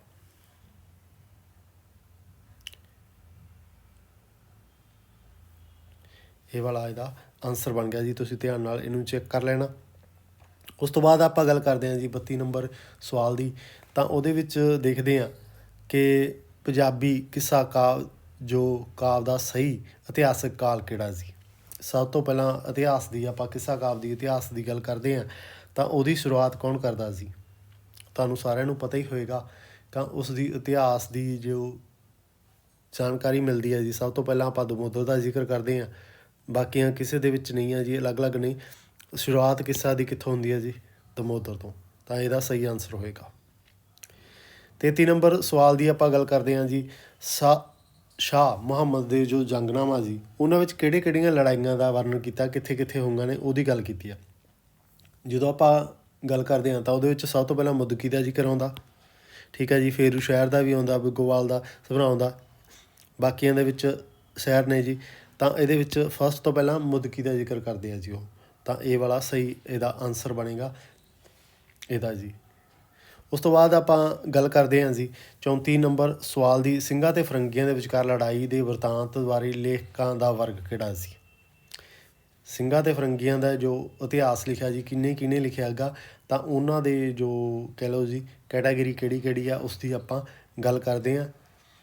ਤਾਂ ਉਹ ਹੈਗੀ ਆ ਜੀ ਸ਼ਾਹ ਮੁਹੰਮਦ ਨੇ ਤਾਂ ਲਿਖਿਆ ਸਭ ਨੂੰ ਪਤਾ। ਸ਼ਾਹ ਮੁਹੰਮਦ ਦੂਜਿਆਂ 'ਚ ਆਪਸ਼ਨ ਨਹੀਂ ਹੈ, ਤਾਂ ਤੁਹਾਨੂੰ ਆਨਸਰ ਸਹੀ ਮਿਲ ਜਾਣਾ ਸੀ। ਇਹਦਾ ਆਨਸਰ ਇਹੀ ਹੈ ਜੀ। ਤੁਸੀਂ ਦੇਖ ਸਕਦੇ ਹੋ ਤੁੱਕਾ ਲਾਉਣਾ ਸੌਖਾ ਸੀ ਕਿਸੇ ਨੂੰ ਵੀ। ਸਿੰਘਾਂ ਅਤੇ ਫਰੰਗੀਆਂ ਦੀ ਕਿਹਦੀ ਰਚਨਾ ਹੈਗੀ ਆ? ਪਹਿਲਾਂ ਸ਼ਾਹ ਮੁਹੰਮਦ ਦੀ ਤਾਂ ਹੈਗੀ, ਆਪਾਂ ਪਿੱਛੇ ਜ਼ਿਕਰ ਕਰ ਲਿਆ ਜੀ। ਇਹ ਸਵਾਲ ਤੁਹਾਨੂੰ 2 ਨੰਬਰ ਆਪਦੀ ਆਪ ਦੇ ਦਿੰਦਾ ਸੀ, ਬਾਕੀ ਆਪਸ਼ਨ ਆਪਣੇ ਆਪ ਗਲਤ ਕਰ ਦਿੰਦੇ ਆ। ਹਾਂਜੀ 35 ਨੰਬਰ ਸਵਾਲ ਦੀ ਆਪਾਂ ਗੱਲ ਕਰਦੇ ਹਾਂ ਤਾਂ ਇਹਦੇ ਵਿੱਚ ਕਹਿ ਲਓ ਜੀ ਪੰਜਾਬੀ ਵੀਰ ਕਾਵਿ ਧਾਰਾ ਵਿੱਚ ਚੰਡੀ ਦੀ ਵਾਰ ਦੀ ਉੱਭਰਦੀ ਵਿਲੱਖਣਤਾ ਕੀ ਹੈ? ਉਹਦੀ ਵਿਲੱਖਣਤਾ ਇੱਕ ਤਾਂ ਹੈਗਾ ਜੀ ਪੰਜਾਬੀ ਇਸਤਰੀ ਨਾਇਕਾ, ਅਤੇ ਯੁੱਧ ਦਾ ਚਿਤਰਨ ਹੈਗਾ ਜੀ, ਇਤਿਹਾਸਕਤਾ ਪੁਰਾਣਕਤਾ ਦਾ ਸੰਜਮ ਹੈ, ਇਹ ਵੀ ਹੈਗਾ ਜੀ। ਇਸ ਤੋਂ ਇਲਾਵਾ ਜੀ ਇਹ ਪੌੜੀਆਂ ਅਤੇ ਨਿਸ਼ਾਨੀ ਸੰਨ ਦੀ ਵਰਤੋਂ ਹੈ ਜੀ। ਉਸ ਤੋਂ ਇਲਾਵਾ ਯੁੱਧ ਦਾ ਚਿਤਰਨ ਵੀਰ ਰਸ ਅਤੇ ਸ਼ਿੰਗਾਰ ਰਸ ਦਾ ਮੇਲ ਹੈ ਜੀ। ਸਭ ਤੋਂ ਵਿਲੱਖਣਤਾ ਇਹਦੀ ਇਹ ਵਾਲੀ ਹੈ ਜੀ। ਇਹਦੇ ਵਿੱਚ ਕੀ ਹੈਗਾ ਜੀ? ਯੁੱਧ ਦਾ ਚਿਤਰਨ ਵੀ ਹੈ, ਵੀਰ ਰਸ, ਦੋਨਾਂ ਦਾ ਸੁਮੇਲ ਹੈ ਜੀ ਇਹ ਰਚਨਾ। ਤਾਂ ਕਰਕੇ ਇਹਦੀ ਪ੍ਰਸਿੱਧੀ ਬਹੁਤ ਹੀ ਜ਼ਿਆਦਾ ਹੈ। ਇਹਦਾ ਸਹੀ ਆਨਸਰ ਮੰਨਾਂਗੇ। 36 ਨੰਬਰ ਸਵਾਲ ਦੀ ਆਪਾਂ ਗੱਲ ਕਰਦੇ ਹਾਂ ਜੀ ਕਿਸ ਵਾਰਤਕ ਰੂਪ ਨੂੰ ਸਾਖੀ ਦੇ ਅਰਥਾਂ ਵਿੱਚ ਵਰਤਿਆ ਜਾਂਦਾ ਜੀ? ਬਚਨ ਨਹੀਂ ਜੀ, ਗੋਸ਼ਟੀ ਇਹ ਨਹੀਂ, ਵਿਚਾਰ ਚਰਚਾ ਹੁੰਦੀ ਹੈ ਜੀ ਉਹ ਤਾਂ ਸੁਖਨ, ਅਤੇ ਇਹਦੇ ਵਿੱਚੋਂ ਸਹੀ ਆਨਸਰ ਹੈ ਜੀ ਸੁਖਨ। ਉਸ ਤੋਂ ਬਾਅਦ ਆਪਾਂ ਗੱਲ ਕਰਦੇ ਹਾਂ ਜੀ ਪੁਰਾਣਕ ਜਨਮ ਸਾਖੀਆਂ ਦੇ ਕਿਹੜੇ ਨਾਂ ਨੇ, ਠੀਕ ਹੈ ਜੀ। ਉਹਨਾਂ ਲਈ ਕਿਹੜੇ ਸ਼ਬਦ ਵਰਤੇ ਜਾਂਦੇ ਸੀ ਪੁਰਾਤਨ ਜਨਮ ਸਾਖੀ ਦੇ ਲਈ, ਹੋਰ ਕਿਹੜੇ ਨਾਂ ਨੇ ਉਸ ਦੀ ਆਪਾਂ ਗੱਲ ਕਰਦੇ ਹਾਂ। ਤਾਂ ਉਹ ਵੇਖ ਸਕਦੇ ਹਾਂ ਆਪਾਂ। ਤਾਂ ਉਹਦੇ ਵਿੱਚੋਂ ਇਹਦਾ ਸਹੀ ਆਨਸਰ ਹੋਏਗਾ ਜੀ ਸੈਕੰਡ, ਬਲਾਇਤ ਵਾਲੀ, ਠੀਕ ਹੈ ਜੀ। ਇਹਦੇ ਵਿੱਚ ਬਾਕੀਆਂ ਦੇ ਵਿੱਚ ਨਹੀਂ, ਬਲਾਇਤ ਵਾਲੀ ਅਤੇ ਹਫਜ਼ਾ ਬਾਅਦ ਵਾਲੀ ਕਹਿ ਲਓ ਜੀ ਜਨਮ ਸਾਖੀ ਬਾਖੀ ਦੇ ਵਿੱਚ ਗੋਸ਼ਟੀ ਹੈ, ਇਹ ਤਾਂ ਕਰਕੇ ਗਲਤ ਹੋ ਜੂ ਜੀ। ਠੀਕ ਹੈ, ਤਾਂ ਵਿਲਾਇਤ ਵਾਲੀ ਸਭ ਤੋਂ ਜ਼ਿਆਦਾ ਵਰਤਿਆ ਗਿਆ ਸੀਗਾ ਜੀ। ਤੁਹਾਨੂੰ ਇੱਥੋਂ ਆਨਸਰ ਇਹਦਾ ਸਹੀ ਮਿਲ ਜਾਣਾ ਸੀ। 38 ਨੰਬਰ ਸਵਾਲ ਦੀ ਗੱਲ ਕਰਦੇ ਹਾਂ ਜੀ, ਤਾਂ ਉਹਦੇ ਵਿੱਚ ਪਰਚੀਆਂ ਸੇਵਾਦਾਸ ਦਾ ਵਿਸ਼ਾ ਕੀ ਹੈ ਜੀ? ਉਹਦੇ ਵਿੱਚ ਵਿਸ਼ਾ ਕਿਹੜਾ ਕਿਹੜਾ ਹੈ ਜੀ ਇਸ ਦਾ? ਪਰਚੀਆਂ ਸੇਵਾਦਾਸ ਦੀਆਂ ਸੇਵਾ ਦੀ ਗੱਲ ਕਰ ਰਹੇ ਹਾਂ, ਤਾਂ ਉਹਨਾਂ ਦੇ ਵਿੱਚ ਜੀ ਸੇਵਾ ਲਾਸਟ 'ਤੇ ਕਿਹੜੇ ਕਰਦੇ ਨੇ ਜੀ? ਜੀਵਨ ਵਰਤਾਂਤ ਦੀ ਗੱਲ ਨਹੀਂ ਕਰਨਗੇ ਜੀ, ਸੇਵਾਦਾਸ ਇਹਦੀ ਵੀ ਨਹੀਂ ਗੱਲ ਕਰਨਗੇ ਜੀ। ਗੁਰੂ ਸਾਹਿਬਾਨ 8 ਗੁਰੂ ਸਾਹਿਬਾਨਾਂ ਦੀ ਨਹੀਂ ਜੀ, ਗੁਰੂ ਗੋਬਿੰਦ ਸਿੰਘ ਦੇ ਜੀਵਨ ਵਰਤਾਂਤ ਦੀ ਵੀ ਨਹੀਂ ਗੱਲ ਕਰਨਗੇ। ਉਹ ਜੀਵਨ ਸਾਖੀ ਅਤੇ 10 ਗੁਰੂਆਂ ਦੇ ਨਾਲ ਸੰਬੰਧਿਤ ਹੈ ਜੀ। ਇਹ ਵਾਲਾ ਸਹੀ ਇਹਦਾ ਵਿਸ਼ਾ ਹੈਗਾ। ਉਸ ਤੋਂ ਬਾਅਦ ਆਪਾਂ ਗੱਲ ਕਰਦੇ ਹਾਂ ਜੀ 39 ਨੰਬਰ ਸਵਾਲ ਦੀ, ਤਾਂ ਇਹਦੇ ਵਿੱਚ ਵੇਖ ਸਕਦੇ ਹਾਂ ਕਿ ਪੰਜਾਬੀ ਵਾਰਤਕ ਦੀ ਆਪਾਂ ਗੱਲ ਕਰਦੇ ਹਾਂ ਜੀ। ਪ੍ਰਕਿਰਤਿਕ ਅਤੇ ਭੂਗੋਲਿਕ ਵਿਸ਼ਿਆਂ ਨੂੰ ਪੇਸ਼ ਕਰਨ ਦਾ ਲੇਖਕਾਂ ਦਾ ਵਰਗ ਕਿਹੜਾ ਸਹੀ ਹੈ ਜੀ? ਪ੍ਰਕਿਰਤਿਕ ਅਤੇ ਭੂਗੋਲਿਕ ਜੀ। ਬਾਹਰਲੀ ਭੂਗੋਲ ਹੈਗੀ ਹੈ ਜੀ, ਪ੍ਰਕਿਰਤੀ ਦੀ ਗੱਲ ਕਰਦੇ ਆ, ਭੂਗੋਲ ਦੀ ਗੱਲ ਕਰਦੇ ਆ, ਤਾਂ ਉਹ ਲਾਲ ਸਿੰਘ ਕਮਲਾ ਅਕਾਲੀ ਹੈ ਜੀ। ਠੀਕ ਹੈ, ਤਾਂ ਇਹਦੇ ਨਾਲ ਇਹ ਵਾਲਾ ਸਹੀ ਇਹਦਾ ਆਨਸਰ ਹੋਏਗਾ, ਅਤੇ ਬਾਕੀ ਸਾਰਿਆਂ ਦਾ ਵੀ ਉਹਦਾ ਗੁੱਟ ਸਹੀ ਬਣ ਜਾਏਗਾ। ਭਾਵ ਸਾਰੇ ਲੇਖਕਾਂ ਦੀ ਗੱਲ ਕੀਤੀ ਹੈ, ਤਾਂ ਉਹ ਤੁਸੀਂ ਆਸਾਨੀ ਨਾਲ ਸਮਝ ਸਕਦੇ ਹੋ। ਉਸ ਤੋਂ ਬਾਅਦ ਆਪਾਂ ਗੱਲ ਕਰਦੇ ਹਾਂ ਜੀ 40 ਨੰਬਰ ਸਵਾਲ ਦੀ, ਤਾਂ ਇਹਦੇ ਵਿੱਚੋਂ ਜੀ ਅਧਿਆਤਮਕ, ਦਾਰਸ਼ਨਿਕ ਅਤੇ ਮਨੋਵਿਗਿਆਨਕ ਆਦਿ ਜਿਹੜੇ ਵਿਸ਼ਿਆਂ ਦੀ ਕਹਿ ਲਓ ਜੀ ਨਿਬੰਧਾਂ ਵਿੱਚ ਵਿਚਾਰਾਤਮਕ ਕਿਹਾ ਜਾ ਸਕਦਾ ਜੀ। ਇਹਨਾਂ ਨੂੰ ਬੁੱਧੀ ਤੱਤ ਮੁੱਖ ਹੁੰਦਾ ਜੀ। ਜਦੋਂ ਆਪਾਂ ਵਿਚਾਰਾਂ ਦੀ ਗੱਲ ਕਰਾਂਗੇ, ਅਧਿਆਤਮਕ ਦੀ ਗੱਲ ਕਰਾਂਗੇ, ਸਹੀ ਹੈ ਜੀ। ਫਸਟ ਆਨਸਰ ਆਪਣਾ ਕੀ ਹੋ ਗਿਆ? ਸਹੀ ਹੋ ਗਿਆ। ਤਾਂ ਉਸ ਤੋਂ ਬਾਅਦ ਆਪਾਂ ਗੱਲ ਕਰਦੇ ਹਾਂ ਜੀ ਦੂਜੇ ਕਹਿ ਲਓ ਜੀ ਭਾਵਾਤਮਕ, ਵਿਅਕਤੀਗਤ ਨਿਬੰਧ ਵਿਚਾਰ ਪ੍ਰਬੰਧ ਹੁੰਦੇ ਹਨ, ਕਿਉਂਕਿ ਇਹ ਨਿਬੰਧ ਹੀ ਵਿਚਾਰ ਪ੍ਰਬੰਧ ਹੁੰਦਾ ਹੈ। ਨਿਬੰਧ ਨਾਲ ਕੋਈ ਲੈਣਾ ਦੇਣਾ ਨਹੀਂ ਹੁੰਦਾ ਜੀ। ਇਹਦੇ ਵਿੱਚ ਇੱਥੇ ਨਿਬੰਧ ਨਹੀਂ ਸੀ ਲਿਖੇ ਜਾਂਦੇ, ਤਾਂ ਇਹ ਕੀ ਹੋ ਗਿਆ? ਗਲਤ। ਪਹਿਲਾ ਸਹੀ। ਠੀਕ ਹੈ ਜੀ, ਕਿਹੜੇ ਦੇ ਵਿੱਚ ਆਨਸਰ ਸਹੀ ਹੈ? ਸਹੀ ਹੈ। ਸੈਕੰਡ ਗਲਤ, ਇਹ ਵਾਲਾ ਇਹਦਾ ਆਨਸਰ ਸਹੀ ਬਣ ਜਾਏਗਾ, ਥਰਡ। ਉਸ ਤੋਂ ਬਾਅਦ ਆਪਾਂ ਗੱਲ ਕਰਦੇ ਹਾਂ ਜੀ 41 ਨੰਬਰ ਸਵਾਲ ਦੀ, ਤਾਂ ਉਹਦੇ ਵਿੱਚ ਦੇਖ ਸਕਦੇ ਹਾਂ ਸੂਚੀ ਹੈ ਜੀ ਆਪਣੇ ਕੋਲ ਬਣੀ ਹੋਈ, ਤਾਂ ਉਹਦੇ ਵਿੱਚ ਤੁਸੀਂ ਮੈਚਿੰਗ ਕਰਨੀ ਹੈ ਕਿਹੜੇ ਕਿਹੜੇ ਦੀ ਹੈਗੀ ਹੈ ਜੀ। ਸਭ ਤੋਂ ਪਹਿਲਾਂ ਉਹ ਕਰੋ ਜੀ ਮੈਚਿੰਗ ਜਿਹੜੀ ਤੁਹਾਨੂੰ ਆਉਂਦੀ ਹੈ। ਇਹਦੇ ਵਿੱਚ ਤੁਸੀਂ ਸਾਰਿਆਂ ਨੇ ਪਤਾਲ ਦੀ ਧਰਤੀ ਦੇ ਨਾਲ ਸੰਬੰਧਿਤ ਹੈ ਜੀ, ਤਾਂ ਸਭ ਨੂੰ ਪਤਾ ਕਿ ਪਤਾਲ ਦੀ ਧਰਤੀ ਕਿਸ ਦੀ ਰਚਨਾ ਸੀ? ਗਾਰਗੀ ਦੀ। ਠੀਕ ਹੈ, ਤਾਂ ਇਸ ਤਰੀਕੇ ਨਾਲ ਤੁਸੀਂ ਜਿਹੜਾ ਹੈਗਾ ਗਾ ਗੁੱਟ ਸੌਖਾ ਲੱਭ ਸਕਦੇ ਹੋ। ਸੀ ਦਾ ਆਨਸਰ ਜਿਹਦੇ ਵਿੱਚ 1 ਹੋਵੇ, ਸੀ ਦਾ ਆਨਸਰ 1 ਸਿਰਫ ਇੱਕ ਦੇ ਵਿੱਚ ਹੈ, ਤਾਂ ਉਹਦਾ ਆਨਸਰ ਇਹ ਵਾਲਾ ਸਹੀ ਹੋਏਗਾ। ਕਿ ਜਿਹੜਾ ਫਸਟ ਦਾ ਆਨਸਰ ਕੀ ਹੋ ਗਿਆ? ਕਿਹਦੇ ਨਾਲ ਮਿਲਦਾ ਜੀ? ਫਸਟ ਦਾ ਆਨਸਰ ਕਿਹਦੇ ਨਾਲ ਮਿਲਦਾ? ਸੈਕੰਡ ਦੇ ਨਾਲ। ਪ੍ਰੇਮ ਗੋਰਖੀ, ਜਾਂ ਤੁਹਾਨੂੰ ਤੁੱਕਾ ਵੀ ਲਾਉਣਾ ਹੋਵੇ ਜੀ, ਇਹ ਸਾਰਿਆਂ ਨੂੰ ਪਤਾ ਜੀ। ਮੇਰੀ ਆਪ ਬੀਤੀ ਜੀ ਰੰਧਾਵਾ ਦੀ ਰਚਨਾ ਹੈਗੀ ਹੈ। ਠੀਕ ਹੈ, ਉਸ ਤੋਂ ਬਾਅਦ ਜੋ ਫੈਲਸੂਫੀ ਆ ਜੀ ਅਮਰਜੀਤ ਸਿੰਘ ਚੰਦਨ ਦੀ ਹੈ, ਤਾਂ ਇਸ ਤਰੀਕੇ ਨਾਲ ਤੁਹਾਨੂੰ ਜੋ ਤੁੱਕਾ ਲਾਉਣਾ ਗਾ ਤਾਂ ਉਸ ਦਾ ਆਈਡੀਆ ਮਿਲ ਜਾਂਦਾ। ਬਹੁਤ ਹੀ ਸੌਖੇ ਤਰੀਕੇ ਨਾਲ ਤੁਸੀਂ ਸਮਝ ਸਕਦੇ ਹੋ। ਜਾਂ ਤੁਹਾਨੂੰ ਕੋਈ ਰਚਨਾ ਪਹਿਲਾਂ ਪਤਾ ਹੈਗੀ ਹੈ, ਪਹਿਲਾਂ ਉਹਦਾ ਮਿਲਾਨ ਕਰ ਲਓ, ਫਿਰ ਉਹਦਾ ਸਹੀ ਆਨਸਰ ਮਿਲ ਜਾਏਗਾ ਤੁਹਾਨੂੰ। 42 ਨੰਬਰ ਸਵਾਲ ਦੀ ਆਪਾਂ ਗੱਲ ਕਰੀਏ, ਤਾਂ ਇਸ ਦੇ ਵਿੱਚੋਂ ਵੇਖ ਸਕਦੇ ਹਾਂ ਕਿ ਜੋ ਸਾਹਿਤਕ ਪੱਤਰਾਂ ਦਾ ਸਹੀ ਵਰਗ ਕੀ ਹੈ? ਸਾਹਿਤਕ ਪੱਤਰ ਨੇ ਜੀ, ਉਹਨਾਂ ਨੂੰ ਇਹਦੇ ਵਿੱਚੋਂ ਸਾਹਿਤਕ ਪੱਤਰਾਂ ਦਾ ਦਰਜਾ ਕਿਹਨੂੰ ਹੈ ਜੀ? ਸਿਰਜਣਾ ਨੂੰ, ਸ਼ਬਦ, ਅਤੇ ਇਹਨਾਂ ਨੂੰ ਤ੍ਰਿਸ਼ੰਕੂ ਨੂੰ। ਇਹਦਾ ਸਹੀ ਆਨਸਰ ਹੈ। 43 ਨੰਬਰ ਸਵਾਲ ਦੀ ਆਪਾਂ ਗੱਲ ਕਰਦੇ ਹਾਂ, ਤਾਂ ਉਹਦੇ ਵਿੱਚੋਂ ਵੇਖ ਸਕਦੇ ਹੋ ਤੁਸੀਂ ਇਹਦੇ ਵਿੱਚ ਸੁਰਜੀਤ ਪਾਤਰ ਦੀਆਂ ਜੋ ਰਚਨਾਵਾਂ ਨੇ ਉਹਦੇ ਵਿੱਚ ਕਾਵਿ ਸ਼ਾਸਤਰੀ ਆਧਾਰ ਕੀ ਹੈ? ਉਹਦੇ ਵਿੱਚ ਮਨੁੱਖ ਦੀ ਗੱਲ ਕਰਦੇ ਆ ਜੀ ਉਹ। ਠੀਕ ਹੈ, ਆਧੁਨਿਕ ਬੋਧ ਕਰਾਉਂਦੇ ਆ ਜੀ ਮਾਨਵ ਸਿਰਜਣਾ। ਇਹਦਾ ਥਰਡ ਵਾਲਾ ਆਨਸਰ ਜੋ ਹੈ ਉਹ ਸਹੀ ਹੈ। ਉਸ ਤੋਂ ਬਾਅਦ ਆਪਾਂ ਗੱਲ ਕਰਦੇ ਹਾਂ ਜੀ ਪ੍ਰੋਫੈਸਰ ਮੋਹਨ ਸਿੰਘ ਦੇ ਜੋ ਕਾਵਿ ਹੈ ਜੀ, ਮੁੱਖ ਆਧਾਰ ਕੀ ਹੈ? ਉਹਦੇ ਸੰਸਕਾਰਾਂ ਨੂੰ ਪਰਪੈਕ ਕਰਨ ਦੀ ਰੁਚੀ ਹੈ। ਠੀਕ ਹੈ ਜੀ, ਉਸ ਤੋਂ ਬਾਅਦ ਆਪਾਂ ਗੱਲ ਕਰਦੇ ਹਾਂ ਤਾਂ ਸਮੁੱਚੀ ਘੜਤ ਅਤੇ ਸ਼ਿਲਪ ਦੀ ਯੋਗਤਾ। ਤਾਜ ਮਹਿਲ ਦੀ ਆਪਾਂ ਐਗਜ਼ਾਮਪਲ ਹੈ ਜੀ, ਇਹ ਵਾਲਾ ਹੈਗੀ ਹੈ। ਉਹਨਾਂ ਦੇ ਵਿੱਚ ਰਮਾਨੀ ਆਪ ਕਲਾ ਅਤੇ ਖੁੱਲ੍ਹ ਦੀ ਤਾਂਘ ਹੈ। ਇਹਦੀ ਵੀ ਗੱਲ ਸਹੀ ਹੈ ਜੀ। ਤੀਖਣ ਰੋਹ ਹੈ, ਵਿਦਰੋਹ ਹੈ, ਉਹ ਜ਼ਿਆਦਾ ਨਹੀਂ ਦੇਖਣ ਨੂੰ ਮਿਲਦਾ ਜੀ। ਠੀਕ ਹੈ, ਬੀ ਅਤੇ ਸੀ ਜਿਹਦੇ ਵਿੱਚ ਆਨਸਰ ਹੋਣਗੇ ਜੀ। ਦੇਖੋ ਫਸਟ ਦੇ ਵਿੱਚ ਹੈਗੇ ਆ ਏਡੀ ਹੈ, ਤਾਂ ਇਹਦਾ ਆਨਸਰ ਏ ਵਾਲਾ ਸਹੀ ਹੋਏਗਾ, ਫਸਟ ਵਾਲਾ ਹੀ 44 ਨੰਬਰ ਸਵਾਲ ਦਾ। ਤਾਂ ਉਸ ਤੋਂ ਬਾਅਦ 45 ਨੰਬਰ ਸਵਾਲ ਦੀ ਆਪਾਂ ਗੱਲ ਕਰਦੇ ਹਾਂ। ਤਾਂ ਇਸ ਦੇ ਵਿੱਚ ਵੀ ਆਪਾਂ ਦੇਖਦੇ ਹਾਂ ਕਿ ਰਵਾਈ ਲਿਖਣ ਲਈ ਕਵੀ ਇਹਦਾ ਸਹੀ ਗੁੱਟ ਕੀ ਹੈ ਜੀ। ਰਵਾਈ ਕਿਹਨੇ ਲਿਖੀ ਹੈ? ਤਾਂ ਪ੍ਰੋਫੈਸਰ ਪੂਰਨ ਸਿੰਘ ਦਾ ਜ਼ਿਕਰ ਆਉਂਦਾ ਜੀ। ਭਾਈ ਵੀਰ ਸਿੰਘ ਵਰਗੇ ਭਾਈ ਦੀ ਸਪੈਲਿੰਗ ਹੀ ਇੱਥੇ ਗਲਤ ਹੈ ਜੀ, ਤਾਂ ਤੁਸੀਂ ਇੱਥੋਂ ਹੀ ਸਮਝ ਲੈਣਾ। ਅਤੇ ਧਨੀ ਰਾਮ ਵਗੈਰਾ ਦੇ ਇਹਨਾਂ ਨੇ ਤਾਂ ਜੀ ਰਚਨਾਵਾਂ ਲਿਖੀਆਂ ਨੇ ਕਾਵਿ ਦੇ ਵਿੱਚ, ਰਵਾਈ ਦੇ ਵਿੱਚ ਇਹਨਾਂ ਦਾ ਨਾਮ ਆਉਂਦਾ ਗਾ। ਤਾਂ ਉਸ ਤੋਂ ਬਾਅਦ 46 ਨੰਬਰ ਸਵਾਲ ਦੀ ਆਪਾਂ ਗੱਲ ਕਰਦੇ ਹਾਂ। ਹਰਭਜਨ ਸਿੰਘ ਦੀ ਕਾਵਿ ਸੰਕਟ ਨਾਲ ਸੰਬੰਧਿਤ ਕਹਿ ਲਓ ਜੀ ਮੁਕੰਮਲ ਰਚਨਾ ਦਾ ਨਾਮ ਦੱਸਣਾ ਜੀ ਤੁਸੀਂ। ਹਰਭਜਨ ਸਿੰਘ ਦੀ ਗੱਲ ਹੋ ਰਹੀ ਹੈ, ਇਹ ਆਪਣਾ 46ਵਾਂ ਸਵਾਲ ਹੈ, ਤਾਂ ਉਸ ਦੀ ਆਪਾਂ ਗੱਲ ਕਰ ਰਹੇ ਹਾਂ। ਤਾਂ ਉਹਦੇ ਵਿੱਚ ਕਹਿ ਲਓ ਜੀ ਸਿੱਧਾ ਜਿਹਾ ਟੁੱਕੀਆਂ ਜੀਬਾਂ ਵਾਲੇ ਅਲਫ ਦੁਪਹਿਰ ਅਲਵਿਦਾ ਤੋਂ ਪਹਿਲਾਂ, ਇਹਦਾ ਮਤਲਬ ਹੈਗੇ ਆ ਜੀ 1984 ਪੰਜਾਬ ਸੰਕਟ ਦੀ ਗੱਲ ਕਰਦੇ ਹਾਂ, ਸਿੱਧਾ ਆਨਸਰ ਮਿਲ ਜਾਏਗਾ। ਉਸ ਤੋਂ ਬਾਅਦ ਆਪਾਂ ਗੱਲ ਕਰਦੇ ਹਾਂ ਜੀ 47 ਨੰਬਰ ਸਵਾਲ ਦੀ। ਤਾਂ ਉਹਦੇ ਵਿੱਚ ਤੁਸੀਂ ਵੇਖ ਸਕਦੇ ਹੋ, ਤਾਂ ਪੰਜਾਬ ਦੀ ਗੱਲ ਕਰ ਰਹੇ ਆ, ਭਾਵ ਮੈਚਿੰਗ ਕਰਨੀ ਹੈ ਕਿਹੜੇ ਦੀ। ਪੰਜਾਬ ਦੀ ਗੱਲ ਕੌਣ ਕਰਦਾ ਜੀ? ਪੂਰਨ ਸਿੰਘ, ਤੁਹਾਨੂੰ ਸਾਰਿਆਂ ਨੂੰ ਹੀ ਪਤਾ ਹੀ। ਠੀਕ ਹੈ, ਤਾਂ ਉਸ ਤੋਂ ਬਾਅਦ ਪ੍ਰਕਿਰਤੀ ਦੀ ਗੱਲ ਕੌਣ ਕਰਦਾ ਸੀ? ਪ੍ਰਕਿਰਤੀ ਦੀ ਗੱਲ ਭਾਈ ਵੀਰ ਸਿੰਘ ਕਰਦਾ ਸੀ। ਵੈਰੀ ਨਾਗ ਦੀ ਗੱਲ ਕਰਦੇ ਹਾਂ ਜੀ। ਉਸ ਤੋਂ ਬਾਅਦ ਆਪਾਂ ਗੱਲ ਕਰਦੇ ਹਾਂ ਜੀ ਧਨੀ ਰਾਮ ਚਾਤਰਕਣੀ ਦੀ ਸੱਭਿਆਚਾਰ ਦੀ ਗੱਲ ਕਰਦਾ, ਅਤੇ ਪ੍ਰਗੀਤਾ ਦੀ ਗੱਲ ਕੌਣ ਕਰਦਾ ਗਾ? ਮੋਹਨ ਸਿੰਘ ਜੀ। ਇਹਦਾ ਗੁੱਟ ਕੀ ਬਣ ਗਿਆ ਜੀ? ਫਸਟ ਦਾ ਕੀ ਬਣ ਗਿਆ? Third. A the third A ਵਾਲਾ ਵੀ ਹੈ, ਹੋਰ ਕਿਸੇ 'ਚ ਹੈ ਨਹੀਂ ਹੈ। ਬਸ ਇਹਦਾ ਸਹੀ ਆਨਸਰ ਤੁਹਾਨੂੰ ਸੌਖੀ ਨਾਲ ਹੀ ਮਿਲ ਜਾਏਗਾ। ਇਸ ਤਰੀਕੇ ਨਾਲ ਤੁਸੀਂ ਜਿਹੜਾ ਹੈਗਾ ਸਹੀ ਆਨਸਰ ਲੱਭ ਸਕਦੇ ਹੋ।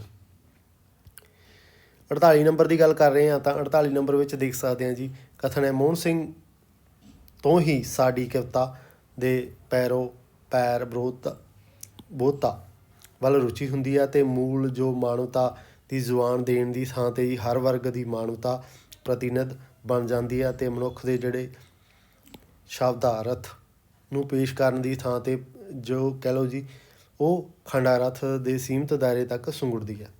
ਸਹੀ ਹੈ ਜੀ। ਸਿਰਜਣਾ ਦੇ ਵਿੱਚ ਬੁੱਧੀ ਦਖਲ ਵੱਧ ਜਾਂਦਾ। ਠੀਕ ਹੈ ਜੀ, ਇਹ ਵਾਲਾ ਸਹੀ ਹੈ। ਇਸ ਦੇ ਕਾਰਨ ਹੀ ਬੁਨਿਆਦੀ ਸਿਰਜਣਾ ਦੇ ਸੁਭਾਅ ਨੂੰ ਸੰਦੇਹ ਹੁੰਦਾ ਹੈ। ਦੋਵੇਂ ਸਹੀ ਹੈ, ਇਹ ਆਰ ਦੋਵੇਂ ਸਹੀ ਹੈ। ਤਾਂ ਫਸਟ ਇਹਦਾ 48 ਦਾ ਕੀ ਬਣ ਗਿਆ? ਇਹ ਦੋਵੇਂ ਆਨਸਰ ਸਹੀ ਨੇ। ਆਧੁਨਿਕਤਾ ਦੇ ਕਾਵਿ ਸੰਗ੍ਰਹਿਾਂ ਦਾ ਸਹੀ ਵਰਗ ਜੀ। ਆਧੁਨਿਕ ਜਦੋਂ ਆਪਾਂ ਦੌਰ ਦੀ ਗੱਲ ਕਰਦੇ ਹਾਂ, ਤਾਂ ਉਹਦੇ ਵਿੱਚ ਦੇਖ ਸਕਦੇ ਹਾਂ ਸਭ ਤੋਂ ਪਹਿਲਾਂ ਆਧੁਨਿਕ ਵਾਦੀ ਜੋ ਸੀਗੇ ਉਹ ਦਸਤਕ ਦੀ ਗੱਲ ਕਰਦੇ ਸੀਗੇ। ਸਾਂਘਿਆ ਹੋਇਆ ਰੁੱਖ, ਮੌਨ, ਹਾਸੇ ਨੇ ਜੋ ਇਸ ਦੀ ਪੇਸ਼ਕਾਰੀ ਕਰਦੇ ਹੋਏ ਮਿਲ ਸਕਦੇ ਆ। ਤੁਸੀਂ ਉਹਨੂੰ ਧਿਆਨ ਨਾਲ ਪੜ੍ਹ ਕੇ ਕਰ ਸਕਦੇ ਹੋ। ਆਪਾਂ ਟਾਈਮ ਦੀ ਥੋੜ੍ਹਾ ਧਿਆਨ ਰੱਖਦੇ ਹੋਏ ਜਲਦੀ ਕਰ ਰਹੇ ਹਾਂ। ਅਗਲਾ ਜੋ ਸਵਾਲ ਹੈ ਜੀ ਉਸ ਦੀ ਗੱਲ ਕਰ ਰਹੇ ਹਾਂ। ਤਾਂ ਪੰਜਾਬੀ ਕਹਾਣੀ ਦੇ ਆਰੰਭ, ਰੂਪਾਕਾਰਕ ਕਹਿ ਲਓ ਜੀ ਵਿਕਾਸ ਦੀ ਨਿਸ਼ਾਨਦੇਹੀ ਸਮੇਂ ਕਿਹੜੇ ਤੱਥਾਂ ਨੂੰ ਧਿਆਨ ਵਿੱਚ ਰੱਖਦੇ ਹਾਂ ਆਪਾਂ? ਪੰਜਾਬੀ ਕਹਾਣੀ ਦਾ ਆਰੰਭ ਪੱਛਮੀ ਪ੍ਰਭਾਵ ਦੀ ਨਹੀਂ ਹੁੰਦਾ ਜੀ, ਅਤੇ ਵਿਸ਼ਵ ਕਹਾਣੀ ਦੇ ਸਮਾਂਤਰ ਚੱਲਦੀ ਹੈ। ਉਹਦੇ ਸਮਾਂਤਰ ਨਹੀਂ ਚੱਲਦੀ ਜੀ। ਇਹ ਗੱਲ ਤੁਹਾਨੂੰ ਸਮਝਣੀ ਪਏਗੀ ਕਿ ਉਹਦੇ ਸਮਾਂਤਰ ਨਹੀਂ ਚੱਲਦੀ। ਜਦੋਂ ਉਦੋਂ ਤਾਂ ਸਿੱਖਿਆ ਲੈਂਦੀ ਹੈ, ਉਹਦੇ ਬਰਾਬਰ ਨਹੀਂ ਚੱਲ ਪਾਉਂਦੀ ਜੀ। ਪੰਜਾਬੀ ਕਹਾਣੀ ਦਾ ਕਥਾ ਵਿਉਂਤ ਪ੍ਰੇਰਨਾ ਦੇ ਨਾਲ ਆਰੰਭਕ ਹੋ ਕੇ ਜੀ ਸੰਵਾਦ ਸਿਰਜਦੀ ਹੈ। ਇਹ ਵਾਲਾ ਕੁਛ ਹੱਦ ਤੱਕ ਸਹੀ ਲੱਗਦਾ ਜੀ। ਉਸ ਤੋਂ ਬਾਅਦ ਕਹਾਣੀਆਂ ਦੇ ਆਧੁਨਿਕ ਵਰਤਾਂਤ ਹੋਣ ਕਰਕੇ ਜੀ ਪੰਜਾਬੀ ਬੰਦੇ ਆਧੁਨਿਕ ਸਰੋਕਾਰਾਂ, ਇਹ ਤਾਂ ਗੱਲ ਹੀ ਨਹੀਂ ਕਰ ਰਹੇ ਜੀ। ਪੰਜਾਬੀ ਕਹਾਣੀਕਾਰਾਂ ਦੇ ਆਰੰਭ, ਵਿਕਾਸ, ਪਰੰਪਰਾ, ਪੂਰਨ ਤਿਆਗ, ਇਹਦੀ ਨਹੀਂ ਗੱਲ ਕਰਦੇ। ਸਭ ਤੋਂ ਸਹੀ ਇਹ ਵਾਲਾ ਜੀ ਤੁਹਾਡਾ ਪੰਜਾਬੀ ਪੱਛਮੀ ਤੋਂ ਉਹ ਕਥਾ ਵਿਉਂਤ ਲੈਂਦੇ ਆ ਜੀ, ਅਤੇ ਫਿਰ ਆਰੰਭ ਹੋ ਕੇ ਜੀ ਸੰਵਾਦ ਸਿਰਜਦੀ ਆ ਉਹਦੇ ਨਾਲ। ਇਹਦਾ ਸਹੀ ਆਨਸਰ ਹੈ ਜੀ। ਆਪਾਂ ਗੱਲ ਕਰ ਰਹੇ ਹਾਂ ਜੀ 51 ਨੰਬਰ ਸਵਾਲ ਦੀ। ਦੇਸ਼ ਦੀ ਵੰਡ ਨਾਲ ਸੰਬੰਧਿਤ ਕਹਾਣੀਆਂ ਦਾ ਜੁੱਟ ਕਿਹੜਾ ਸਹੀ ਹੈ? ਉੱਪਰ ਆਪਾਂ ਨੂੰ ਆਪਸ਼ਨ ਨੇ ਤੇ ਘੋੜਾ, ਤਲਵਾਰ, ਰਨ, ਇਹਨਾਂ ਦੀ ਜ਼ਿਕਰ ਨਹੀਂ ਗਈ। 84 ਦੇਸ਼ ਦੀ ਵੰਡ ਦੇ ਨਾਲ ਸੰਬੰਧ 1947 ਦੇ ਵਿੱਚ ਸ਼ਹੀਦਾਂ ਦੀ ਗੱਲ ਹੁੰਦੀ ਹੈ ਜੀ। ਕਤਲੇਆਮ ਹੋਇਆ ਜੀ, ਕਤਲ ਕੀਤੇ ਗਏ ਨੇ, ਉਹ ਨਹੀਂ ਜੀ ਕਤਲ ਕਿਸੇ ਦਾ ਕੀਤੇ ਜਾਣ, ਸੁੱਚਾ ਤੈਲਾ ਜੀ। ਤਾਂ ਇਹਦੇ ਵਿੱਚੋਂ ਬੀ ਅਤੇ ਡੀ ਸਹੀ ਨੇ। ਇਹਦੇ ਆਨਸਰ ਬੀ ਅਤੇ ਡੀ ਦੇ ਨਾਲ ਸੰਬੰਧਿਤ ਇਹ ਦੋਨੇ ਨਹੀਂ ਹੈ ਜੀ। ਬੀ ਅਤੇ ਡੀ ਇਹ ਵਾਲਾ ਆਨਸਰ ਸਹੀ ਹੈ। ਉੱਤਰ ਯਥਾਰਥਵਾਦੀ ਜੋ ਕਹਿ ਲਓ ਜੀ ਧਾਰਾ ਹੈਗੀ ਆ, ਉਹਦੇ ਨਾਵਲਕਾਰਾਂ ਦਾ ਸਹੀ ਵਰਗ ਕਿਹੜਾ ਸੀ? ਉੱਤਰ ਯਥਾਰਥਵਾਦੀ ਨੇ। 52 ਨੰਬਰ ਸਵਾਲ ਦੀ ਆਪਾਂ ਗੱਲ ਕਰ ਰਹੇ ਹਾਂ ਤਾਂ ਉਹਦੇ ਵਿੱਚ ਮਿੱਤਰ ਸੇਨ, ਮੀਤ, ਹਰਜੀਤ ਅਟਵਾਲ ਅਤੇ ਜੋ ਬਲਵੀਰ ਪ੍ਰਵਾਨਾ ਨੇ, ਇਹ ਉੱਤਰ ਯਥਾਰਥਵਾਦੀ ਕਾਵਧਾਰਾ ਦੇ ਨਾਲ ਸੰਬੰਧਿਤ ਨਾਵਲਕਾਰ ਨੇ। ਪੰਜਾਬੀ ਕਹਾਣੀ ਦੇ ਜੋ ਸਮਕਾਲੀ ਦ੍ਰਿਸ਼ ਵਿੱਚੋਂ ਰੁਚੀ ਨੂੰ ਸ਼ਾਮਲ ਨਹੀਂ ਕੀਤਾ ਗਿਆ। ਕਿਹੜੀ ਰੁਚੀ ਨਹੀਂ ਹੈ ਜੀ ਉਹਦੇ ਵਿੱਚ ਸ਼ਾਮਲ? ਤਾਂ ਉਹ ਵੇਖ ਸਕਦੇ ਹਾਂ। ਤਾਂ ਪੇਂਡੂ ਯਥਾਰਥ ਦੀ ਗੱਲ ਕੀਤੀ ਗਈ ਹੈ, ਮਿਲਦੀ ਹੈ ਜੀ। ਮੱਧਕਾਲੀ ਸੁਪਨਿਆਂ ਦੇ, ਇਹ ਵੀ ਮਿਲਦਾ ਜੀ। ਮਹਾਨਗਰੀ ਦਾ ਜੀ, ਪੀੜ੍ਹੀ ਦੀਆਂ ਜੋ ਇਹ ਮਾਨਸਿਕ ਕਹਿ ਲਓ ਜੀ ਮਾਨਵਿਕ ਅਖੰਡਤਾਵਾਂ ਦਾ ਚਿੱਤਰ ਨਹੀਂ ਮਿਲਦਾ ਗਾ ਸਮਕਾਲੀ ਦੇ ਵਿੱਚ। ਇਹ ਇਹਦਾ ਸਹੀ ਆਨਸਰ ਹੈ। ਉਸ ਤੋਂ ਬਾਅਦ ਆਪਾਂ ਗੱਲ ਕਰਦੇ ਹਾਂ ਜੀ 54 ਨੰਬਰ ਸਵਾਲ ਦੀ। ਤਾਂ ਉਹਦੇ ਵਿੱਚ ਗੁਰਦਿਆਲ ਸਿੰਘ ਦੇ ਨਾਵਲਾਂ ਦਾ ਵਰਤਾਂਤ ਮੁੱਖ ਗੁਣ ਕੀ ਹੈ? ਤੁਹਾਨੂੰ ਪਹਿਲਾਂ ਵੀ ਦੱਸਿਆ ਸੀਗਾ ਜੀ ਮੁੱਖ ਗੁਣ ਕੀ ਨੇ ਜੀ, ਉਹਦੀ ਆਪਾਂ ਗੱਲ ਕਰ ਸਕਦੇ ਹਾਂ। 54 ਨੰਬਰ ਸਵਾਲ ਦੀ ਉਹ ਅਖੰਡ ਨਾਇਕ ਨੇ ਜੀ। ਸਮਾਜਿਕ ਗੁਲਝਣਾਂ ਨੂੰ ਯਥਾਰਥਵਾਦ ਦੀ ਦ੍ਰਿਸ਼ਟੀਕੋਣ ਹੈ ਜੀ ਉਹਨਾਂ ਦਾ। ਆਂਤਰਿਕ ਵਿਰੋਧੀ ਨਾਇਕ ਨਹੀਂ ਹੁੰਦੇ ਜੀ, ਇਹ ਵਾਲਾ ਸਹੀ ਇਹਦਾ ਆਨਸਰ ਹੈ। ਉਸ ਤੋਂ ਬਾਅਦ ਆਪਾਂ ਗੱਲ ਕਰਦੇ ਹਾਂ ਜੀ 55 ਨੰਬਰ ਸਵਾਲ ਦੀ। 55 ਨੰਬਰ ਸਵਾਲ ਦੇ ਵਿੱਚ ਆਪਾਂ ਦੇਖਦੇ ਹਾਂ ਅਤੇ ਜੋ ਆਪਣੇ ਕੁਛ ਰਾਈਟਰ ਨੇ ਜੀ ਉਹਨਾਂ ਦਾ ਮਿਲਾਨ ਕਰਨਾ ਸੂਚੀ 1 ਦਾ 2 ਨਾਲ। ਆਪਾਂ ਗੱਲ ਕਰਦੇ ਹਾਂ ਨਰਿੰਦਰ ਸਿੰਘ ਦੀ, ਆਪਾਂ ਗੱਲ ਕਰਦੇ ਹਾਂ ਉਹ ਕਾਹਦੇ ਨਾਲ ਸੰਬੰਧਿਤ ਰੱਖਦੇ ਨੇ ਜੀ? ਉਹ ਆਦਰਸ਼ਵਾਦੀ ਨੇ ਜੀ। ਫਸਟ ਦਾ ਫਸਟ ਨਾਲ ਹੈ ਜੀ, ਫਸਟ ਦਾ ਫਸਟ ਨਾਲ ਇਹਦਾ ਆਨਸਰ ਤੁਹਾਨੂੰ ਮਿਲ ਜਾਏਗਾ। ਇਹ ਵਾਲਾ ਆਪਸ਼ਨ ਹੈ ਜੀ ਇਹਦਾ ਸਹੀ। ਤਾਂ ਇਹਦਾ ਸਹੀ ਆਨਸਰ ਕੀ ਹੋਏਗਾ? ਤਾਂ ਇਹ ਵਾਲਾ ਇਹਦਾ ਸਹੀ ਆਨਸਰ ਹੈ। ਦੂਸਰਿਆਂ ਦੀ ਮੈਚਿੰਗ ਕਰਕੇ ਦੇਖ ਲੈਂਦੇ ਹਾਂ ਆਪਾਂ। ਬੂਟਾ ਸਿੰਘ ਦੀ ਗੱਲ ਕਰਦੇ ਹਾਂ, ਉਹ ਮਹਾਨਗਰੀ ਦੇ ਨਾਲ ਸੰਬੰਧਿਤ ਚੇਤਨਾ ਦਾ ਕਹਿ ਲਓ ਜੀ ਗੱਲ ਕਰਦੇ ਆ। ਸੀ ਦੀ ਗੱਲ ਕਰਦੇ ਆ ਤਾਂ ਉਹ ਮੰਡ ਦੀ ਗੱਲ ਕਰਦੇ ਆ। ਉੱਤਰ ਯਥਾਰਥਵਾਦੀ ਹੈ ਜੀ। ਨਰੂਲਾ ਪ੍ਰਗਤੀਵਾਦ ਹੈ। ਤਾਂ ਇਹ ਇਹਦਾ ਸਹੀ ਆਨਸਰ ਬਣ ਜਾਂਦਾ। ਇੱਕ ਆਨਸਰ ਤੁਹਾਨੂੰ ਪਤਾ ਲੱਗ ਗਿਆ ਤਾਂ ਸਾਰਿਆਂ ਨੂੰ ਤੁਸੀਂ ਸਹੀ ਕਰ ਸਕਦੇ ਹੋ। ਤਾਂ ਇਹ ਇਹਦਾ ਆਪਸ਼ਨ ਮਿਲਦਾ ਹੁੰਦਾ ਜੀ। 56 ਨੰਬਰ ਦੀ ਗੱਲ ਕਰ ਰਹੇ ਹਾਂ ਜੀ ਜੋ ਕਥਨ ਨੇ ਆਪਣੇ। ਪਹਿਲਾ ਕਥਨ ਹੈ ਤਾਂ ਉਸ ਦੀ ਆਪਾਂ ਗੱਲ ਕਰ ਰਹੇ ਹਾਂ। ਤਾਂ ਉਹਦੇ ਵਿੱਚੋਂ ਦੇਖਦੇ ਹਾਂ ਕਥਨ ਕੀ ਹੈ ਜੀ। ਫਸਟ ਪ੍ਰਗਤੀਵਾਦੀ ਧਾਰਾ ਜੀ ਜੋ ਕਹਾਣੀ ਆਲੋਚਕਾਂ ਯਥਾਰਥਵਾਦੀ ਕਹਾਣੀ ਅਤੇ ਨਿਆਂਸ਼ੀਲ ਮੁਲਾਂਕਣ ਕੀਤਾ ਗਿਆ ਜੀ। ਦੂਜੀਆਂ ਪ੍ਰਸਥਿਤੀਆਂ ਦੇ ਨਾਲ ਸੰਬੰਧਿਤ ਹੈ ਜੀ। ਕਹਾਣੀ ਦੀ ਪੇਤਲਾ ਵਿਸ਼ੇਸ਼ਣ ਮਿਲਦਾ। ਸਹੀ ਹੈ ਜੀ ਆਪਾਂ ਨੂੰ, ਕਿਉਂਕਿ ਇਹ ਕਹਾਣੀਆਂ ਦਾ ਵਧੇਰੇ ਕਰਕੇ ਸਮੀਖਿਅਕ ਮਾਰਕਸਵਾਦੀ ਕਹਿ ਲਓ ਜੀ ਮੁਲਾਂਕਣ ਅਤੇ ਅਧਿਐਨ ਦ੍ਰਿਸ਼ਟੀ ਦੇ ਨਾਲ ਜੁੜੇ ਹੁੰਦੇ ਆ। ਇਹ ਅੱਧਾ ਕੁ ਆਨਸਰ ਸਹੀ ਹੈ ਜੀ, ਗਲਤ ਨਹੀਂ ਹੈ। ਤਾਂ ਆਂਸਰ ਇਹਦਾ ਆਨਸਰ ਹੋਏਗਾ ਜੀ। ਆਂਸਰ ਆਪਾਂ ਨੂੰ ਆਪਸ਼ਨ ਦੇ ਵਿੱਚ ਮੌਜੂਦ ਹੈ। ਤਾਂ ਪਹਿਲਾ ਸਹੀ, ਦੋਵੇਂ ਨਹੀਂ ਹੈ ਜੀ। ਪਹਿਲਾ ਸਹੀ ਹੈ, ਦੂਸਰਾ ਜਿਹੜਾ ਆਂਸਰ ਹੈ ਇਹਦਾ ਸੈਕੰਡ ਇਹਦਾ ਆਨਸਰ ਬਣ ਜਾਏਗਾ 56 ਨੰਬਰ ਸਵਾਲ ਦਾ। ਅਤੇ ਆਪਾਂ 57 ਦੀ ਗੱਲ ਕਰ ਰਹੇ ਹਾਂ ਤਾਂ ਜਸਵੰਤ ਸਿੰਘ ਕੰਵਲ ਦੇ ਨਾਵਲਾਂ ਦਾ ਮੂਲ ਕੀ ਲੱਛਣ ਹੈਗਾ? ਉਹ ਕਹਿ ਲਓ ਜੀ ਮਾਲਵੇ ਦੇ ਯਥਾਰਥ ਦੀ ਪੇਸ਼ਕਾਰੀ ਕਰਦੇ ਆ ਜੀ। ਪ੍ਰਗਤੀਵਾਦ ਇਹ ਵੀ ਹੈਗਾ ਜੀ। ਤਤਕਾਲੀ ਸਮਾਜਿਕ ਮਸਲਿਆਂ ਦਾ ਭਾਵਕ ਵਰਤਾਂਤ ਜੋ ਪੇਸ਼ ਕਰਦੇ ਨੇ ਜੀ। ਜੋ ਤਤਕਾਲੀ ਮਸਲੇ ਨੇ ਜੀ ਉਹਨਾਂ ਦਾ ਵਿਸ਼ਾ ਰਹੇ ਆ। ਤਾਂ ਇਹਦਾ ਸਭ ਤੋਂ ਸਹੀ ਆਨਸਰ ਇਹ ਵਾਲਾ ਜੀ। ਉਹ ਤਾਂ ਉਹਨਾਂ ਦੇ ਮਿਲਦਾ ਹੀ ਸਮਾਜਿਕ ਸਮੱਸਿਆਵਾਂ, ਉਹ ਤਾਂ ਮਿਲਦੀਆਂ ਹੀ ਨਹੀਂ। ਇੱਕ ਵਿਲੱਖਣ ਗੱਲ ਹੈ ਜੀ, ਉਹ ਜਿਹੜੇ ਮਸਲੇ ਨੇ ਬਾਕੀ ਨਾਵਲਾਂ ਨਾਲ ਕਾਰਾਂ ਨਾਲੋਂ ਅਲੱਗ ਕਰਦੇ ਨੇ। 58 ਨੰਬਰ ਸਵਾਲ ਦੀ ਆਪਾਂ ਗੱਲ ਕਰਦੇ ਹਾਂ ਤਾਂ ਉਹਦੇ ਵਿੱਚ ਸੂਚੀ ਦਿੱਤੀ ਆ ਪਾਤਰ ਨੇ ਅਤੇ ਇੱਧਰ ਉਹਨਾਂ ਦੇ ਕਹਿ ਲਓ ਜੀ ਨਾਟਕ ਕਹਿ ਲਓ ਨਾਟਕਾਂ ਦੀ ਗੱਲ ਕੀਤੀ ਹੋਈ ਹੈ। ਜੋ ਰਚਨਾਵਾਂ ਨੇ ਗਾਰਗੀ ਦੀਆਂ ਆ ਉਹਨਾਂ ਦੇ ਪਾਤਰ ਨੇ। ਇਹਦੇ ਵਿੱਚੋਂ ਕਿਹੜਾ ਪਾਤਰ ਕਿਹੜੀ ਰਚਨਾ ਦੇ ਵਿੱਚ ਹੈ ਤੁਸੀਂ ਇਹ ਐਲਾਨ ਕਰਨਾ। ਬਹਿਣੋ ਪਾਤਰ ਕਿਹੜੇ ਕਹਿ ਲਓ ਜੀ ਕਾਹਦੇ ਵਿੱਚ ਸ਼ਾਮਲ ਹੈ ਜੀ? ਬਹਿਣੋ ਲੋਹਾਕੁੱਟ ਦੇ ਵਿੱਚ ਹੈ ਜੀ। ਤੁਹਾਨੂੰ ਸਾਰਿਆਂ ਨੂੰ ਪਤਾ ਹੋਵੇ ਤਾਂ ਲੋਹਾਕੁੱਟ ਦੇ ਵਿੱਚ ਹੈ। ਤਾਂ ਉਸ ਤੋਂ ਬਾਅਦ ਦੀਪੋ ਕਿਹੜੇ ਦੇ ਵਿੱਚ ਸ਼ਾਮਲ ਹੈ ਜੀ? ਪਤਨ ਦੀ ਬੇੜੀ ਹੈ ਜੋ ਉਹਦੇ ਵਿੱਚ ਸ਼ਾਮਲ ਪਾਤਰ ਹੈ। ਰੀਟਾ ਦੀ ਗੱਲ ਕਰਦੇ ਹਾਂ ਜੀ। ਰੀਟਾ ਜੋ ਕਾਹਦੇ ਵਿੱਚ ਸ਼ਾਮਲ ਹੈ ਜੀ? ਅਵਿਸਾਰ ਕਾਹਦੇ ਵਿੱਚ ਜਾਂ ਕਿਸੇ ਨੇ ਪੜ੍ਹਿਆ ਹੋਵੇ ਅਤੇ ਰੰਜਨਾ ਧੂਣੀ ਦੀ ਅੱਗ ਦੇ ਵਿੱਚ ਇਹ ਪਾਤਰ ਨੇ।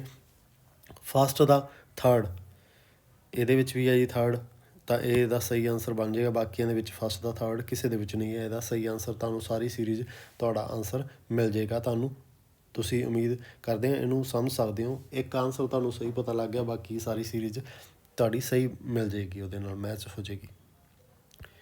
ਉਸ ਤੋਂ ਬਾਅਦ ਆਪਾਂ ਗੱਲ ਕਰਦੇ ਹਾਂ ਜੀ 59 ਨੰਬਰ ਸਵਾਲ ਦੀ, ਕਾਵਿ ਨਾਟਕਾਂ ਦਾ ਸਹੀ ਪ੍ਰਵਰਗ ਕਿਹੜਾ ਸੀ। 59 ਨੰਬਰ ਸਵਾਲ ਦੀ ਆਪਾਂ ਗੱਲ ਕਰ ਰਹੇ ਹਾਂ, ਤਾਂ ਉਹਦੇ ਵਿੱਚੋਂ ਜੀ ਕਾਵਿ ਨਾਟਕਾਂ ਦੇ ਵਿੱਚ ਮਹਾਂਪੰਡਤ, ਚਾਰਵਾਕ, ਠੀਕ ਹੈ ਜੀ, ਇਹਦੀ ਗੱਲ ਕੀਤੀ ਹੋਈ ਸੀਗੀ, ਹਰੀਜ਼ਨ ਪਾਸ ਦੀ। ਸੋ ਇਸ ਦੀ ਗੱਲ ਕਰ ਰਹੀ ਆ ਜੀ ਕਾਵਿ ਨਾਟਕਾਂ ਦੀ ਗੱਲ ਕੀਤੀ ਹੈ ਜੀ, ਮਹਾਂਕਾਵ ਦੀ ਨਹੀਂ ਗੱਲ ਕੀਤੀ। ਇਹ ਥੋੜ੍ਹਾ ਸਮਝ ਕੇ ਚੱਲਿਓ। ਸਵਾਲ ਨੰਬਰ 60 ਦੀ ਆਪਾਂ ਗੱਲ ਕਰ ਰਹੇ ਹਾਂ, ਜਿਸ ਦੇ ਵਿੱਚ ਗੱਲਬਾਤ ਹੋ ਰਹੀ ਹੈ ਜੀ ਕੀਰ ਏਕਲਮ ਦੇ ਸਿਧਾਂਤ ਦੇ ਅਨੁਸਾਰ ਨਾਟਕਾਂ ਦਾ ਮੁੱਖ ਅੰਗ ਕੀ ਹੋਏਗਾ ਜੀ। ਨਾਟਕੀ ਪਾਠ ਹੋਏਗਾ, ਰੰਗਮੰਚ 'ਤੇ ਪਾਠ ਹੋਏਗਾ, ਤਾਂ ਉਸ ਤੋਂ ਬਾਅਦ ਮੰਚ ਸੱਜਾ, ਇਹ ਨਹੀਂ ਹੋਏਗਾ ਜੀ, ਉਹਦੇ ਨਾਲ ਮੁੱਖ ਨਹੀਂ ਸੀਗਾ ਜੀ। ਤਾਂ ਉਸ ਤੋਂ ਅਭਿਨੈ, ਇਹਦੀ ਨਹੀਂ ਉਹਨਾਂ ਨੇ ਉਹਦੇ ਵਿੱਚ ਸਿਧਾਂਤਾਂ ਦੇ ਵਿੱਚ ਗੱਲ ਕੀਤੀ, ਉਹ ਤਾਂ ਜੀ ਇੱਕ ਅਲੱਗ ਪਾਠ ਹੋ ਜਾਂਦਾ ਜੀ। ਏ ਅਤੇ ਬੀ ਜੋ ਨੇ ਜੀ ਇਹ ਸਹੀ ਨੇ। ਕਿਹੜੇ ਕਿਹੜੇ ਆਪਸ਼ਨ ਦੇ ਵਿੱਚ ਮਿਲਦੇ ਨੇ ਜੀ, ਇਹ ਇਹਦੇ ਵਿੱਚ ਮਿਲਦੇ ਨੇ, ਇਹਦਾ ਸਹੀ ਆਨਸਰ ਬਣ ਜਾਏਗਾ। ਉਸ ਤੋਂ ਬਾਅਦ ਆਪਾਂ ਗੱਲ ਕਰਦੇ ਹਾਂ ਜੀ ਜੋ ਨਾਟਕਾਂ ਦੇ ਪੰਜਾਬੀ ਰੰਗਮੰਚ ਦੇ ਨਾਲ ਪੁਸਤਕ ਦਾ ਰਚੇਤਾ ਕਿਹੜਾ ਸੀ। ਐਬਸਰਡ ਜੋ ਹੋਏ ਨੇ ਜੀ, ਇਹ ਕਿਹਦੀ ਰਚਨਾ ਜੀ, ਕਮਲੇਸ਼ ਉਪਲ ਜੀ ਦੀ, ਉਹਨਾਂ ਦੀ ਰਚਨਾ ਹੈਗੀ ਆ। ਤੁਹਾਨੂੰ ਸਾਰਿਆਂ ਨੂੰ ਪਤਾ ਹੋਏਗਾ ਜੀ, ਪੰਜਾਬੀ ਰੰਗਮੰਚ ਦੇ ਨਾਲ ਸੰਬੰਧਿਤ ਹੈ, ਤਾਂ ਤਕਰੀਬਨ ਸਾਰਿਆਂ ਨੂੰ ਪਤਾ ਹੀ ਹੋਏਗੀ ਇਹ ਰਚਨਾ ਦੇ ਬਾਰੇ। ਉਸ ਤੋਂ ਬਾਅਦ ਆਪਾਂ ਗੱਲ ਕਰਦੇ ਹਾਂ ਜੀ ਜੋ 62 ਨੰਬਰ ਕੁਐਸਚਨ ਹੈ ਉਸਦੇ ਵਿੱਚ ਗੱਲਬਾਤ ਕੀਤੀ ਹੋਈ ਹੈ ਜੀ ਪੰਜਾਬੀ ਦੇ ਪ੍ਰਸਿੱਧ ਰੰਗ ਦੀ ਜੋ ਰਸਮੀ ਸਿੱਖਿਆ ਨਾ ਪ੍ਰਾਪਤ ਕਰਨ ਵਾਲੇ ਰੰਗਮੰਚੀ ਜੋ ਵਰਗ ਕਿਹੜਾ ਸੀ, ਜਿਨ੍ਹਾਂ ਨੇ ਰੰਗਮੰਚ ਦੀ ਕਹਿ ਲਓ ਜੀ ਸਿੱਖਿਆ ਨਹੀਂ ਲਈ, ਪਰ ਉਹਨਾਂ ਨੇ ਉਹ ਵਰਗ ਕਿਹੜਾ ਦਾ ਸੀ ਜਿਨ੍ਹਾਂ ਨੇ ਰੰਗਮੰਚ ਦੀ ਸਿੱਖਿਆ ਨਹੀਂ ਲਈ ਹੈ। ਤਾਂ ਤੁਸੀਂ ਇਹਦਾ ਸਵਾਲ ਦੱਸਣਾ ਜੀ, ਜਿਨ੍ਹਾਂ ਨੇ ਰੰਗਮੰਚ ਦੀ ਸਿੱਖਿਆ ਨਹੀਂ ਲਈ, ਤਾਂ ਉਹਦੇ ਵਿੱਚੋਂ ਜੀ ਹਰਚਰਨ ਸਿੰਘ ਨੇ, ਠੀਕ ਹੈ ਜੀ, ਅਤੇ ਕਪੂਰ ਸਿੰਘ ਘੁੰਮਣ ਅਤੇ ਆਤਮਜੀਤ, ਇਹਨਾਂ ਨੇ ਕਹਿ ਲਓ ਜੀ ਰੰਗਮੰਚ ਦੀ ਸਿੱਖਿਆ ਨਹੀਂ ਲਈ ਹੈ। ਇਹ ਯਾਦ ਰੱਖਿਓ ਜੀ। ਪੰਜਾਬ ਸੰਕਟ ਦੇ ਨਾਲ ਸੰਬੰਧਿਤ ਰੂਪਾਂਤਰ ਨਾਟਕਾਂ ਦਾ ਸਹੀ ਗੁੱਟ ਕਿਹੜਾ ਸੀ। ਨਾਟਕਾਂ ਦੀ ਗੱਲ ਕਰ ਰਹੇ ਹਾਂ ਜੀ, ਪੰਜਾਬ ਦੀ ਵੰਡ ਦੇ ਨਾਲ ਸੰਬੰਧਿਤ ਭੱਜੀਆਂ ਬਾਹਾਂ, ਘਰ ਇਹੀ ਅੱਗ, ਠੀਕ ਹੈ ਜੀ, ਇਹਨਾਂ ਦੀ ਵੀ ਗੱਲ ਕਰ ਰਹੇ ਆ ਜੀ। ਭੱਜੀਆਂ ਬਾਹਾਂ ਕਿਹਦੇ ਨਾਲ ਸੰਬੰਧਿਤ ਆ, ਤੁਸੀਂ ਨਾਟਕਾਂ ਦੀ ਗੱਲ ਕਰ ਰਹੇ ਹਾਂ, ਤਾਂ ਨਾਟਕਾਂ ਦੇ ਵਿੱਚ ਰਿਸ਼ਤਿਆਂ ਦਾ ਕੀ ਨਾਂ ਰੱਖੀਏ ਤਾਂ ਵਾਲਾ ਖੂਹ ਦੀ ਆਪਾਂ ਗੱਲ ਕਰ ਰਹੇ ਹਾਂ। ਪੰਜਾਬ ਸੰਕਟ ਦੇ ਨਾਲ ਸੰਬੰਧਿਤ, ਤਾਂ ਉਹਦੇ ਵਿੱਚ ਵੇਖਣ ਨੂੰ ਮਿਲ ਜਾਂਦਾ, ਤਾਂ ਇਹ ਇਹਦਾ ਸਹੀ ਆਨਸਰ ਹੈਗਾ ਜੀ। ਉਸ ਤੋਂ ਬਾਅਦ ਆਪਾਂ ਗੱਲ ਕਰਦੇ ਹਾਂ ਜੀ 64 ਨੰਬਰ ਸਵਾਲ ਹੈ ਜੋ ਕਹਿ ਲਓ ਜੀ ਪੰਜਾਬੀ ਨਾਟਕ ਸਮੀਖਿਆ ਦਾ ਵਿਸ਼ਲੇਸ਼ਣ ਕਰਦਾ ਹੋਇਆ। 64 ਨੰਬਰ ਸਵਾਲ, ਤਾਂ ਇਹਦੇ ਵਿੱਚ ਦੇਖਦੇ ਹਾਂ ਆਪਾਂ ਵਿਸ਼ੇਸ਼ਣ ਕਰਦੇ ਪੰਜਾਬੀ ਨਾਟਕ ਸਮੀਖਿਆ ਦਾ ਨਾਟਕ ਵਿਸ਼ੇਸ਼ਣ ਕਰਨ ਦੇ ਸਮੇਂ ਨਾ ਤਾਂ ਕਹਿ ਸਕਦੇ ਹਾਂ ਜੀ ਉਸ ਦੇ ਅਰਥਾਂ ਨੂੰ ਗਹਿਰਾਈ ਨਾਲ ਤੱਕਣ ਦੀ ਸਮਝਣ ਦੀ ਕੋਸ਼ਿਸ਼ ਕਰਦੀ ਹੈ, ਅਤੇ ਨਾ ਹੀ ਉਸ ਦੀਆਂ ਰੰਗਮੰਚੀ ਜੋ ਸੰਭਾਵਨਾ ਨੇ ਵਧੇਰੇ ਵਿਚਾਰਾਂ ਨੂੰ ਸਮਝਣ ਦੀ ਕੋਸ਼ਿਸ਼ ਕਰਦੀ ਹੈ। ਸਹੀ ਹੈ ਜੀ। ਭਾਵੇਂ ਕਿ ਇਹ ਨਾਟਕੀ ਆਲੋਚਨਾ ਪਾਠ ਨੂੰ ਸਾਹਿਤ ਸਮੀਖਿਆ ਦੇ ਪੈਟਰਨਾਂ ਦੇ ਅਨੁਸਾਰ ਵੇਖੀ ਜਾ ਸਕਦੀ ਹੈ, ਪਰ ਉਸਦੀ ਅਰਥ ਕਹਿ ਲਓ ਜੀ ਗਤਾ ਨੂੰ ਪਹਿਚਾਣਨ ਦੀ ਹੋਈ ਨਵੀਆਂ ਕਹਿ ਲਓ ਜੀ ਅਰਥਗਤ ਸੰਭਾਵਨਾ ਨੂੰ ਕਹਿ ਲਓ ਜੀ ਤਲਾਸ਼ ਕਰ ਲੈਂਦੀ ਹੈ। ਗਲਤ ਹੈ ਜੀ ਇਹਦੀ ਇਹ ਧਾਰਨਾ। ਪਹਿਲਾ ਸਹੀ, ਦੂਜਾ ਗਲਤ, ਕਿਹੜੇ ਦੇ ਵਿੱਚ ਆਪਾਂ ਨੂੰ ਸਹੀ ਆਨਸਰ ਮਿਲਦਾ। ਸੈਕਿੰਡ ਦੇ ਵਿੱਚ ਇਹਦਾ ਸਹੀ ਆਨਸਰ ਹੋ ਜਾਏਗਾ ਜੀ 64 ਨੰਬਰ ਸਵਾਲ ਦਾ। 65 ਨੰਬਰ ਸਵਾਲ ਦੀ ਆਪਾਂ ਗੱਲ ਕਰੀਏ ਤਾਂ ਉਹਦੇ ਵਿੱਚ ਦੇਖਦੇ ਹਾਂ ਕਾਵਿ ਨਾਟਕ ਵਿੱਚ ਕਿਹੜੀਆਂ ਕਾਵਿ ਸ਼ੈਲੀਆਂ ਦਾ ਮਿਸ਼ਰਣ ਹੁੰਦਾ ਜੀ। ਕਾਵਿ ਹੈ ਤਾਂ ਜਿਹਦੇ ਵਿੱਚ ਕਾਵਿ ਨਾਟਕ ਦੀ ਗੱਲ ਹੋ ਰਹੀ ਹੈ, ਕਾਵਿ ਮੁੱਖ ਹੋਏਗੀ ਨਾਟਕ ਦੇ ਵਿੱਚ, ਤਾਂ ਕਵਿਤਾ ਨਾਟਕ ਜੋ ਚੀਜ਼ਾਂ ਨੇ ਜੀ ਇਹ ਇਹਦਾ ਸਹੀ ਆਨਸਰ ਬਣ ਜਾਣਾ। ਇਹਦਾ ਆਨਸਰ ਹੀ ਉਹਨਾਂ ਨੇ ਆਪ ਦਿੱਤਾ ਹੋਇਆ ਹੈਗਾ। ਕਾਵਿ ਨਾਟਕ ਪਹਿਲਾਂ ਕਾਵਿ ਹੈ, ਫਿਰ ਉਹ ਤੋਂ ਬਾਅਦ ਨਾਟਕ ਹੈ, ਤਾਂ ਇਹਦੇ ਵਿੱਚ ਨ੍ਰਿਤ ਵਗੈਰਾ ਦੂਜੀਆਂ ਚੀਜ਼ਾਂ ਨੇ। ਇਹਦਾ ਆਨਸਰ ਆਪਣੇ ਆਪ ਹੀ ਦੇਤਾ ਸੀ, ਧਿਆਨ ਨਾਲ ਤੁਸੀਂ ਸਮਝਣਾ ਸੀਗਾ। ਉਸ ਤੋਂ ਬਾਅਦ 66 ਨੰਬਰ ਸਵਾਲ ਦੀ ਆਪਾਂ ਗੱਲ ਕਰੀਏ ਤਾਂ ਉਹਦੇ ਵਿੱਚੋਂ ਪੁਸਤਕਾਂ ਦਾ ਜੋ ਗੱਲਬਾਤ ਕੀਤੀ ਹੋਈ ਹੈ ਜੀ, ਪੁਸਤਕ ਅਤੇ ਲੇਖਕਾਂ ਦਾ ਸਹੀ ਗੁੱਟ ਕਿਹੜਾ ਜੀ, ਉਸ ਦੀ ਆਪਾਂ ਗੱਲ ਕਰ ਰਹੇ ਹਾਂ। ਇਹ ਗੱਲ ਕਰ ਰਹੇ ਨੇ ਜੀ ਉਹਨਾਂ ਦੇ ਨਾਮ ਦਿੱਤੇ ਹੋਏ ਨੇ ਜੀ। ਤਰਲੋਕ ਸਿੰਘ ਕਮਲ ਦੀ ਆਪਾਂ ਗੱਲ ਕਰਦੇ ਹਾਂ ਜੀ। ਤਾਂ ਉਸ ਤੋਂ ਬਾਅਦ ਆਪਾਂ ਗੱਲ ਕਰਦੇ ਹਾਂ ਸੱਭਿਆਚਾਰ ਨਾਲ ਸੰਬੰਧਿਤ ਹੈ ਜੀ ਉਹਨਾਂ ਦੀ ਕਿਤਾਬ ਸਤਿੰਦਰ ਨੂਰ ਦੀ ਪਰਿਵਾਰ ਦੇ ਨਾਲ, ਦੂਜਿਆਂ ਦੇ ਨਾਲ, ਇਹਨਾਂ ਵਿੱਚੋਂ ਸਾਹਿਤਕੀ ਦੀ ਆਪਾਂ ਸਾਰਿਆਂ ਦੀ ਸਹੀ ਗੁੱਟ ਇਹਦੇ ਵਿੱਚੋਂ ਜੀ ਫਸਟ ਵਾਲਾ ਹੀ ਹੈ। ਬਾਕੀ ਸਾਰਿਆਂ ਦੇ ਉਹਦੇ ਵਿੱਚ ਰਚਨਾਵਾਂ ਦੀ ਗਲਤੀ ਹੈਗੀ ਆ ਉਹਨਾਂ ਦੇ ਵਿੱਚੋਂ, ਤਾਂ ਤੁਸੀਂ ਵੇਖ ਸਕਦੇ ਹੋ। 66 ਦਾ ਫਸਟ ਆਨਸਰ ਹੈ। ਉਦੋਂ ਬਾਅਦ 67 ਨੰਬਰ ਸਵਾਲ ਦੀ ਗੱਲ ਕਰਦੇ ਹਾਂ, ਤਾਂ ਉਹਦੇ ਵਿੱਚੋਂ ਪੰਜਾਬੀ ਭਾਸ਼ਾ ਵਿਗਿਆਨੀਆਂ ਦਾ ਸਹੀ ਵਰਗ ਕਿਹੜਾ ਹੈ ਜੀ? ਠੀਕ ਹੈ ਜੀ, ਭਾਸ਼ਾ ਦੇ ਵਿੱਚ ਸਭ ਤੋਂ ਗੱਲ ਕਰਦੇ ਹਾਂ ਜੀ, ਪ੍ਰੇਮ ਦਾ ਨਾਮ ਆਉਂਦਾ ਜੀ, ਪ੍ਰੇਮ ਪ੍ਰਕਾਸ਼ ਦਾ ਇਹਦੇ ਵਿੱਚ ਵੀ ਹੈ ਅਤੇ ਇੱਧਰ ਵੀ ਹੈ, ਅਤੇ ਹਰਕੀਰਤ ਸਿੰਘ ਵੀ ਹੈਗਾ ਜੀ, ਪਿਆਰਾ ਸਿੰਘ ਨਹੀਂ ਹੈ ਜੀ ਉਹਦੇ ਵਿੱਚੋਂ, ਤਾਂ ਇਹਦਾ ਸਹੀ ਆਨਸਰ ਬਣਦਾ ਜੀ। ਉਸ ਤੋਂ ਬਾਅਦ ਆਪਾਂ ਗੱਲ ਕਰਦੇ ਹਾਂ ਜੀ 68 ਨੰਬਰ ਸਵਾਲ ਦੀ, ਤਾਂ ਇਹਦੇ ਵਿੱਚੋਂ ਗੱਲ ਕਰਦੇ ਹਾਂ ਖੋਜ, ਪੰਜਾਬੀ ਖੋਜ ਦੇ ਲਈ ਨਵੇਂ ਸੰਦਰਭ, ਨਵੀਆਂ ਸੰਭਾਵਨਾ ਦਾ ਸਹੀ ਕਿਹੜਾ ਜੀ? ਪੰਜਾਬੀ ਸੱਭਿਆਚਾਰ, ਪੰਜਾਬੀ ਕਹਿ ਲਓ ਜੀ ਖੋਜ ਦੇ ਲਈ ਨਵੇਂ ਸੰਭਾਵਨਾ ਦਾ ਸਹੀ ਖੇਤਰ ਕਿਹੜਾ ਜੀ? ਕਿੱਥੇ ਕਿੱਥੇ ਸੰਭਾਵਨਾ ਦੇਖ ਸਕਦੇ ਹਾਂ ਆਪਾਂ ਸੱਭਿਆਚਾਰਕ ਦੇ ਵਿੱਚ ਅੰਤਰਗਤ, ਇਹਦੇ ਵਿੱਚ ਆਪਾਂ ਦੇਖ ਸਕਦੇ ਹਾਂ ਜੀ। ਕਾਫੀ ਇਹਨਾਂ ਨੇ ਡਿਟੇਲ ਦੇਣ ਦੀ ਕੋਸ਼ਿਸ਼ ਕੀਤੀ ਹੈ, ਤਾਂ ਇਹਦਾ ਆਨਸਰ ਇੱਥੋਂ ਤੁਹਾਡੇ ਦਿਮਾਗ ਦੇ ਵਿੱਚ ਜਾਣਾ ਚਾਹੀਦਾ ਸੀ ਕਿ ਇਹਦਾ ਆਨਸਰ ਇਹ ਵਾਲਾ ਹੋ ਸਕਦਾ। ਜਦੋਂ ਜ਼ਿਆਦਾ ਡਿਟੇਲ ਮੀਨਿੰਗ ਵਗੈਰਾ ਦੱਸਣ ਤਾਂ ਉਹ ਸਹੀ ਆਨਸਰ ਹੋਏਗਾ। ਠੀਕ ਹੈ ਜੀ, ਸੱਭਿਆਚਾਰਕ ਸਾਖਰਤਾ ਦੇ ਵਿੱਚ ਆਪਾਂ ਉਹਦੇ ਆਨਸਰ ਹੋਰ ਚੀਜ਼ਾਂ ਨੂੰ ਆਪਾਂ ਲੱਭ ਸਕਦੇ ਹਾਂ ਅੰਤਰ ਅਨੁਸ਼ਾਸਨੀ ਦੇ ਵਿੱਚ। ਠੀਕ ਹੈ ਜੀ, ਮੁਲਕ ਗਿਆਨ ਅੰਤਰਵੀ ਗਿਆਨ ਮੁਲਕ ਦੇ ਉਹਦੇ ਵਿੱਚ ਲੱਭ ਸਕਦੇ ਹਾਂ। 69 ਨੰਬਰ ਸਵਾਲ ਦੀ ਆਪਾਂ ਗੱਲ ਕਰਦੇ ਹਾਂ ਜੀ, ਉਹਦੇ ਵਿੱਚ ਗੱਲਬਾਤ ਹੋ ਰਹੀ ਹੈ, ਤਾਂ ਉਹਨਾਂ ਦੇ ਅਨੁਸਾਰ ਆਪਾਂ ਕਹਿ ਲਓ ਜੀ, ਹਰਭਜਨ ਸਿੰਘ ਦੇ ਅਨੁਸਾਰ ਵਿਹਾਰਕ ਸਾਹਿਤ ਜੋ ਸਮਾਂ ਲੋਚਨਾ ਦਾ ਪ੍ਰਮੁੱਖ ਗੁਣ ਕੀ ਹੁੰਦਾ ਸੀ, ਉਸ ਦੀ ਆਪਾਂ ਗੱਲ ਕਰ ਰਹੇ ਹਾਂ। ਤਾਂ ਉਹਦੇ ਵਿੱਚ ਵੇਖ ਸਕਦੇ ਹਾਂ, ਆਪਸ਼ਨਾਂ ਨੂੰ ਧਿਆਨ ਨਾਲ ਦੇਖ ਲਓ ਜੀ, ਉਹਦੇ ਵਿੱਚ ਕਿਹੜੇ ਕਿਹੜੇ ਨੇ ਤੁਹਾਡੇ। ਕਾਵ ਕਿਰਤ, ਠੀਕ ਹੈ ਜੀ, ਇਹ ਵਾਲਾ ਹੁੰਦੀ ਹੈ। ਏਕਤਾ ਹੁੰਦੀ ਹੈ ਜੀ, ਠੀਕ ਹੈ।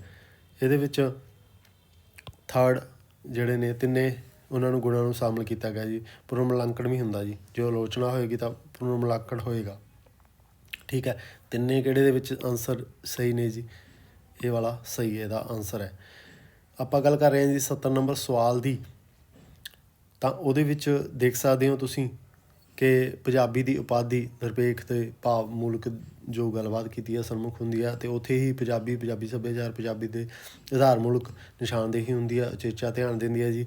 ਅਤੇ ਉਹਦੇ ਨਾਲ ਸੰਬੰਧਿਤ ਮਾਈਕਰੋ ਪੱਧਰ 'ਤੇ ਜੀ ਵਿਸ਼ਲੇਸ਼ਣ ਹੁੰਦਾ, ਮਾਈਕਰੋ ਪੱਧਰ ਦੀ ਖੋਜ ਜਿਹੜੀ ਹੈਗੀ ਸੰਦਰਭ ਦੇ ਵਿੱਚ ਉਸਾਰਨ ਦੀ ਕੋਸ਼ਿਸ਼ ਕਰਦੀ ਹੈ। ਸਹੀ ਹੈ, ਕਿਉਂਕਿ ਉਪਾਧੀ ਜਿਹੜੀ ਹੈਗੀ ਹੈ ਨਿਰਪੇਖ ਖੋਜ ਹਮੇਸ਼ਾ ਸੀਮਿਤ ਹਵਾਲਾ ਗ੍ਰੰਥ ਕੇਂਦਰਿਤ ਨਾ ਹੋ ਕੇ ਜੀ ਦੀਰਘ ਕਹਿ ਲਓ ਜੀ ਅਧਿਐਨ ਅਤੇ ਖੇਤਰੀ ਕਾਰਜ ਦੇ ਉੱਤੇ ਆਧਾਰਿਤ ਹੁੰਦੀ ਹੈ। ਗਲਤ ਹੈ ਜੀ ਇਹ ਵਾਲਾ, ਅਤੇ ਫਸਟ ਸਹੀ ਹੈ ਇਹ ਵਾਲਾ ਇਹਦਾ ਸਹੀ ਆਨਸਰ। ਨੰਬਰ ਸਵਾਲ ਦੀ ਆਪਾਂ ਗੱਲ ਕਰ ਰਹੇ ਹਾਂ ਜੀ, ਜਿਸ ਦੇ ਵਿੱਚ ਆਪਾਂ ਨੂੰ ਲੇਖਕਾਂ ਦੀ ਸੂਚੀ ਅਤੇ ਉਹਦੀਆਂ ਥੋੜ੍ਹੀ ਬਹੁਤੀ ਜੋ ਕੰਮ ਕੀਤਾ ਉਹਦੇ ਨਾਲ ਮਿਲਦੀ ਜੁਲਦੀਆਂ ਗੱਲਾਂ ਨੇ ਜੀ।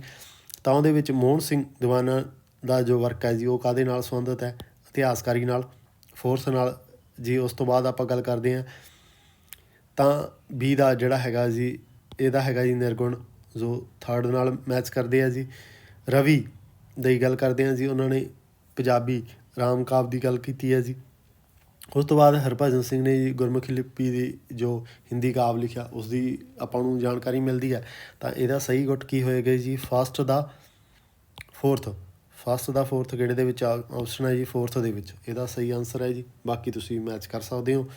72 ਨੰਬਰ ਦੀ ਆਪਾਂ ਗੱਲ ਕਰ ਰਹੇ ਹਾਂ ਜੀ, ਪੰਜਾਬੀ ਦੀਆਂ ਨਿਖੇਧੀ ਨਿਰਪੇਖ ਖੋਜਾਂ ਦੀ ਪੁਸਤਕਾਂ ਦਾ ਸਹੀ ਗੁੱਟ ਕਿਹੜਾ ਜੀ? ਉਹਨਾਂ ਦੇ ਗੁੱਟ ਦੇਖਣੇ ਆ ਜੀ ਉਹਦੇ ਵਿੱਚੋਂ। ਤਾਂ ਉਹਦੇ ਵਿੱਚੋਂ 72 ਨੰਬਰ ਸਵਾਲ ਦੀ ਆਪਾਂ ਗੱਲ ਕਰ ਰਹੇ ਹਾਂ, ਤਾਂ ਉਹਦੇ ਵਿੱਚੋਂ ਫਸਟ ਪੁਰਾਤਨ ਬੀੜਾ ਹੈਗੀਆਂ ਜੀ। ਸੂਫੀ ਕਾਵਿ ਨਹੀਂ ਇਹਦੇ ਵਿੱਚ ਸ਼ਾਮਿਲ ਹੁੰਦਾ ਜੀ, ਨਿਖੇਧੀ ਵਾਲੇ ਦੇ ਵਿੱਚ ਨਿਖੇਧੀ ਨਹੀਂ ਕਰਦਾ ਜੀ। ਪਾਰਸ ਭਾਗ ਅਤੇ ਸਹਿਤਾਰਥ ਤਾਂ ਇੱਕੋ ਹੀ ਗੱਲ ਹੈ, ਆਲੋਚਨਾ ਹੋਏਗੀ। ਤਾਂ ਇਹਦਾ ਸਹੀ ਆਨਸਰ ਫਸਟ ਹੋਏਗਾ। ਉਸ ਤੋਂ ਬਾਅਦ ਆਪਾਂ ਨੂੰ ਜੀ ਇੱਕ ਪੈਰਾ ਦਿੱਤਾ ਹੋਇਆ, ਤੁਸੀਂ ਪੜ੍ਹ ਸਕਦੇ ਹੋ ਇਸ ਦੇ ਬਾਰੇ।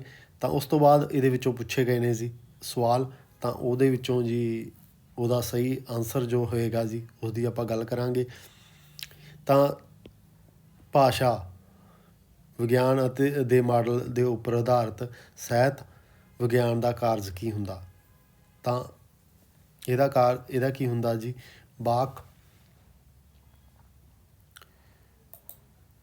ਇਹਦਾ ਕੀ ਹੁੰਦਾ ਜੀ ਕਾਰਜ? ਵਾਕ ਵਰਣਨ ਮਾਡਲ ਦੇ ਵਾਂਗ ਕਹਿ ਲਓ ਜੀ, ਵਰਣਨ ਮਿਲਦਾ ਜੀ ਇਹਦੇ ਵਿੱਚ। ਤਾਂ ਤੁਸੀਂ ਉੱਪਰਲੇ ਪੈਰੇ 'ਚੋਂ ਇਹਦੇ ਆਨਸਰ ਮਿਲ ਸਕਦੇ, ਤੁਹਾਨੂੰ ਮਿਲ ਜਾਣਗੇ ਜੀ। ਇਹ ਤੁਹਾਨੂੰ ਜਿਹੜੇ ਨੇ 6 ਨੰਬਰ ਫ੍ਰੀ ਦੇ ਨੇ। ਪਹਿਰੇ ਦੇ ਵਿੱਚੋਂ ਮਿਲ ਜਾਣਗੇ ਜੀ ਇਹ ਆਨਸਰ। ਸਾਹਿਤ ਦੀ ਜੋ ਕਿਰਤ ਹੈ ਕਿਸ ਤਰ੍ਹਾਂ ਦੀ ਹੁੰਦੀ ਹੈ ਜੀ? ਸਾਹਿਤਕ ਕਿਰਤ ਦੀ ਪ੍ਰਕਿਰਤੀ ਦੀ ਆਪਾਂ ਗੱਲ ਕਰ ਰਹੇ ਹਾਂ। ਕਿਸ ਤਰ੍ਹਾਂ ਦੀ ਪ੍ਰਕਿਰਤੀ, ਭਾਵ ਉਹਦਾ ਵਿਸ਼ਾ ਕਿਸ ਤਰ੍ਹਾਂ ਦਾ ਹੁੰਦਾ, ਉਸ ਦੀ ਆਪਾਂ ਗੱਲ ਕਰ ਰਹੇ ਹਾਂ। ਤਾਂ ਉਹ ਕਹਿ ਸਕਦੇ ਹਾਂ ਜੀ ਅਜਿਹਾ ਲੰਮਾ ਜੋ ਵਾਕ ਨੂੰ ਕਹਿ ਲਓ ਪ੍ਰਤੀਕ ਭਾਸ਼ਾ ਦੇ ਨਿਯਮਾਂ ਦੇ ਭਾਵ ਕਹਿ ਲਓ ਜੀ ਰਾਹੀਂ ਰਚਿਆ ਜਾਂਦਾ ਗਾ। ਉਸ ਤੋਂ ਬਾਅਦ ਆਪਾਂ ਲਾਸਟ ਗੱਲ ਕਰਦੇ ਹਾਂ ਜੀ, ਜੋ ਆਪਾਂ ਗੱਲ ਕਰ ਰਹੇ ਹਾਂ ਜੀ ਸਾਹਿਤਕ ਵਿਗਿਆਨੀ ਦੇ ਜੋ ਸਾਹਿਤਕ ਪ੍ਰਵਚਨ ਨੇ।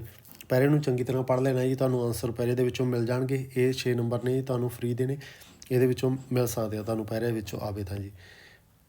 ਉਹਦੇ ਵਿੱਚ ਸਾਹਿਤ ਵਿਗਿਆਨੀ ਸਾਹਿਤ ਪ੍ਰਵਚਨ ਦੇ ਕਿਸ ਪੱਖ ਨੂੰ ਰੁਚਿਤ ਹੁੰਦਾ ਹੈ, ਕਿਹੜੇ ਵੱਲ ਹੁੰਦਾ ਹੈ ਜੀ, ਉਹਦੀ ਆਪਾਂ ਗੱਲ ਕਰ ਰਹੇ ਹਾਂ ਜੀ। ਸਾਹਿਤ ਪ੍ਰਵਚਨ ਦੀ ਗੱਲ ਕਰ ਰਹੇ ਹਾਂ, ਪ੍ਰਵਚਨ ਇਹਦੇ ਵਿੱਚ ਆ, ਪ੍ਰਵਚਨ ਇਹਦੇ ਵਿੱਚ ਸਾਰਥਕਤਾ ਅਤੇ ਵਿਆਕਰਨ ਦੇ ਵੱਲ ਹੁੰਦਾ ਹੈਗਾ। ਇਹਦਾ ਸਹੀ ਆਨਸਰ ਹੈ ਜੀ।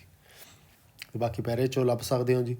ਉਮੀਦ ਕਰਦੇ ਹਾਂ ਜੀ ਇਹ ਸਾਰੇ ਜੋ ਤੁਹਾਨੂੰ ਵਰਕ ਕਰਾਇਆ ਗਾ ਪੇਪਰ ਦਾ, ਉਹਦੇ ਵਿੱਚੋਂ ਕਾਫੀ ਤੁਹਾਨੂੰ ਜਾਣਕਾਰੀ ਮਿਲੀ ਹੋਏਗੀ। ਹੱਲ ਕਰਨ ਦਾ ਕੁਛ ਨਾ ਕੁਛ ਤਰੀਕਾ ਦੱਸਿਆ ਗਿਆ ਸੌਖਾ ਜਿਹਾ, ਕਿਸ ਤੋਂ ਤੁਸੀਂ ਆਈਡੀਆ ਲਾ ਸਕਦੇ ਹੋ।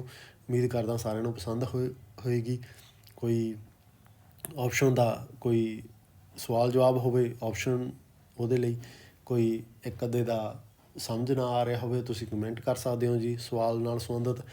ਤਾਂ ਉਮੀਦ ਕਰਦਾ ਜੀ ਸਾਰੇ ਵੀਡੀਓ ਨੂੰ ਪਸੰਦ ਕਰੋਗੇ, ਅਤੇ ਵੀਡੀਓ ਨੂੰ ਲਾਈਕ ਕਰਨਾ ਜੀ, ਦੋਸਤਾਂ ਦੇ ਨਾਲ ਸ਼ੇਅਰ ਕਰ ਦੇਣਾ, ਅਤੇ ਚੈਨਲ ਨੂੰ ਜ਼ਰੂਰ ਸਬਸਕ੍ਰਾਈਬ ਕਰ ਲਓ। ਅੱਗੇ ਵੀ ਆਪਾਂ ਸੀਰੀਜ਼ ਕਰ ਰਹੇ ਹਾਂ ਜੀ ਤੁਹਾਡੀਆਂ ਕਹਿ ਲਓ ਜੀ ਜੋ ਪ੍ਰੀਖਿਆਵਾਂ ਆ ਰਹੀਆਂ ਨੇ ਨੈੱਟ ਨਾਲ ਸੰਬੰਧਿਤ। ਤਾਂ ਇਹ ਲੜੀ ਸ਼ੁਰੂ ਕਰਨ ਦਾ ਆਪਣਾ ਮਕਸਦ ਇਹੀ ਹੈ ਕਿ ਤੁਸੀਂ ਤਿਆਰੀ ਵਧੀਆ ਤਰੀਕੇ ਨਾਲ ਕਰ ਸਕੋ।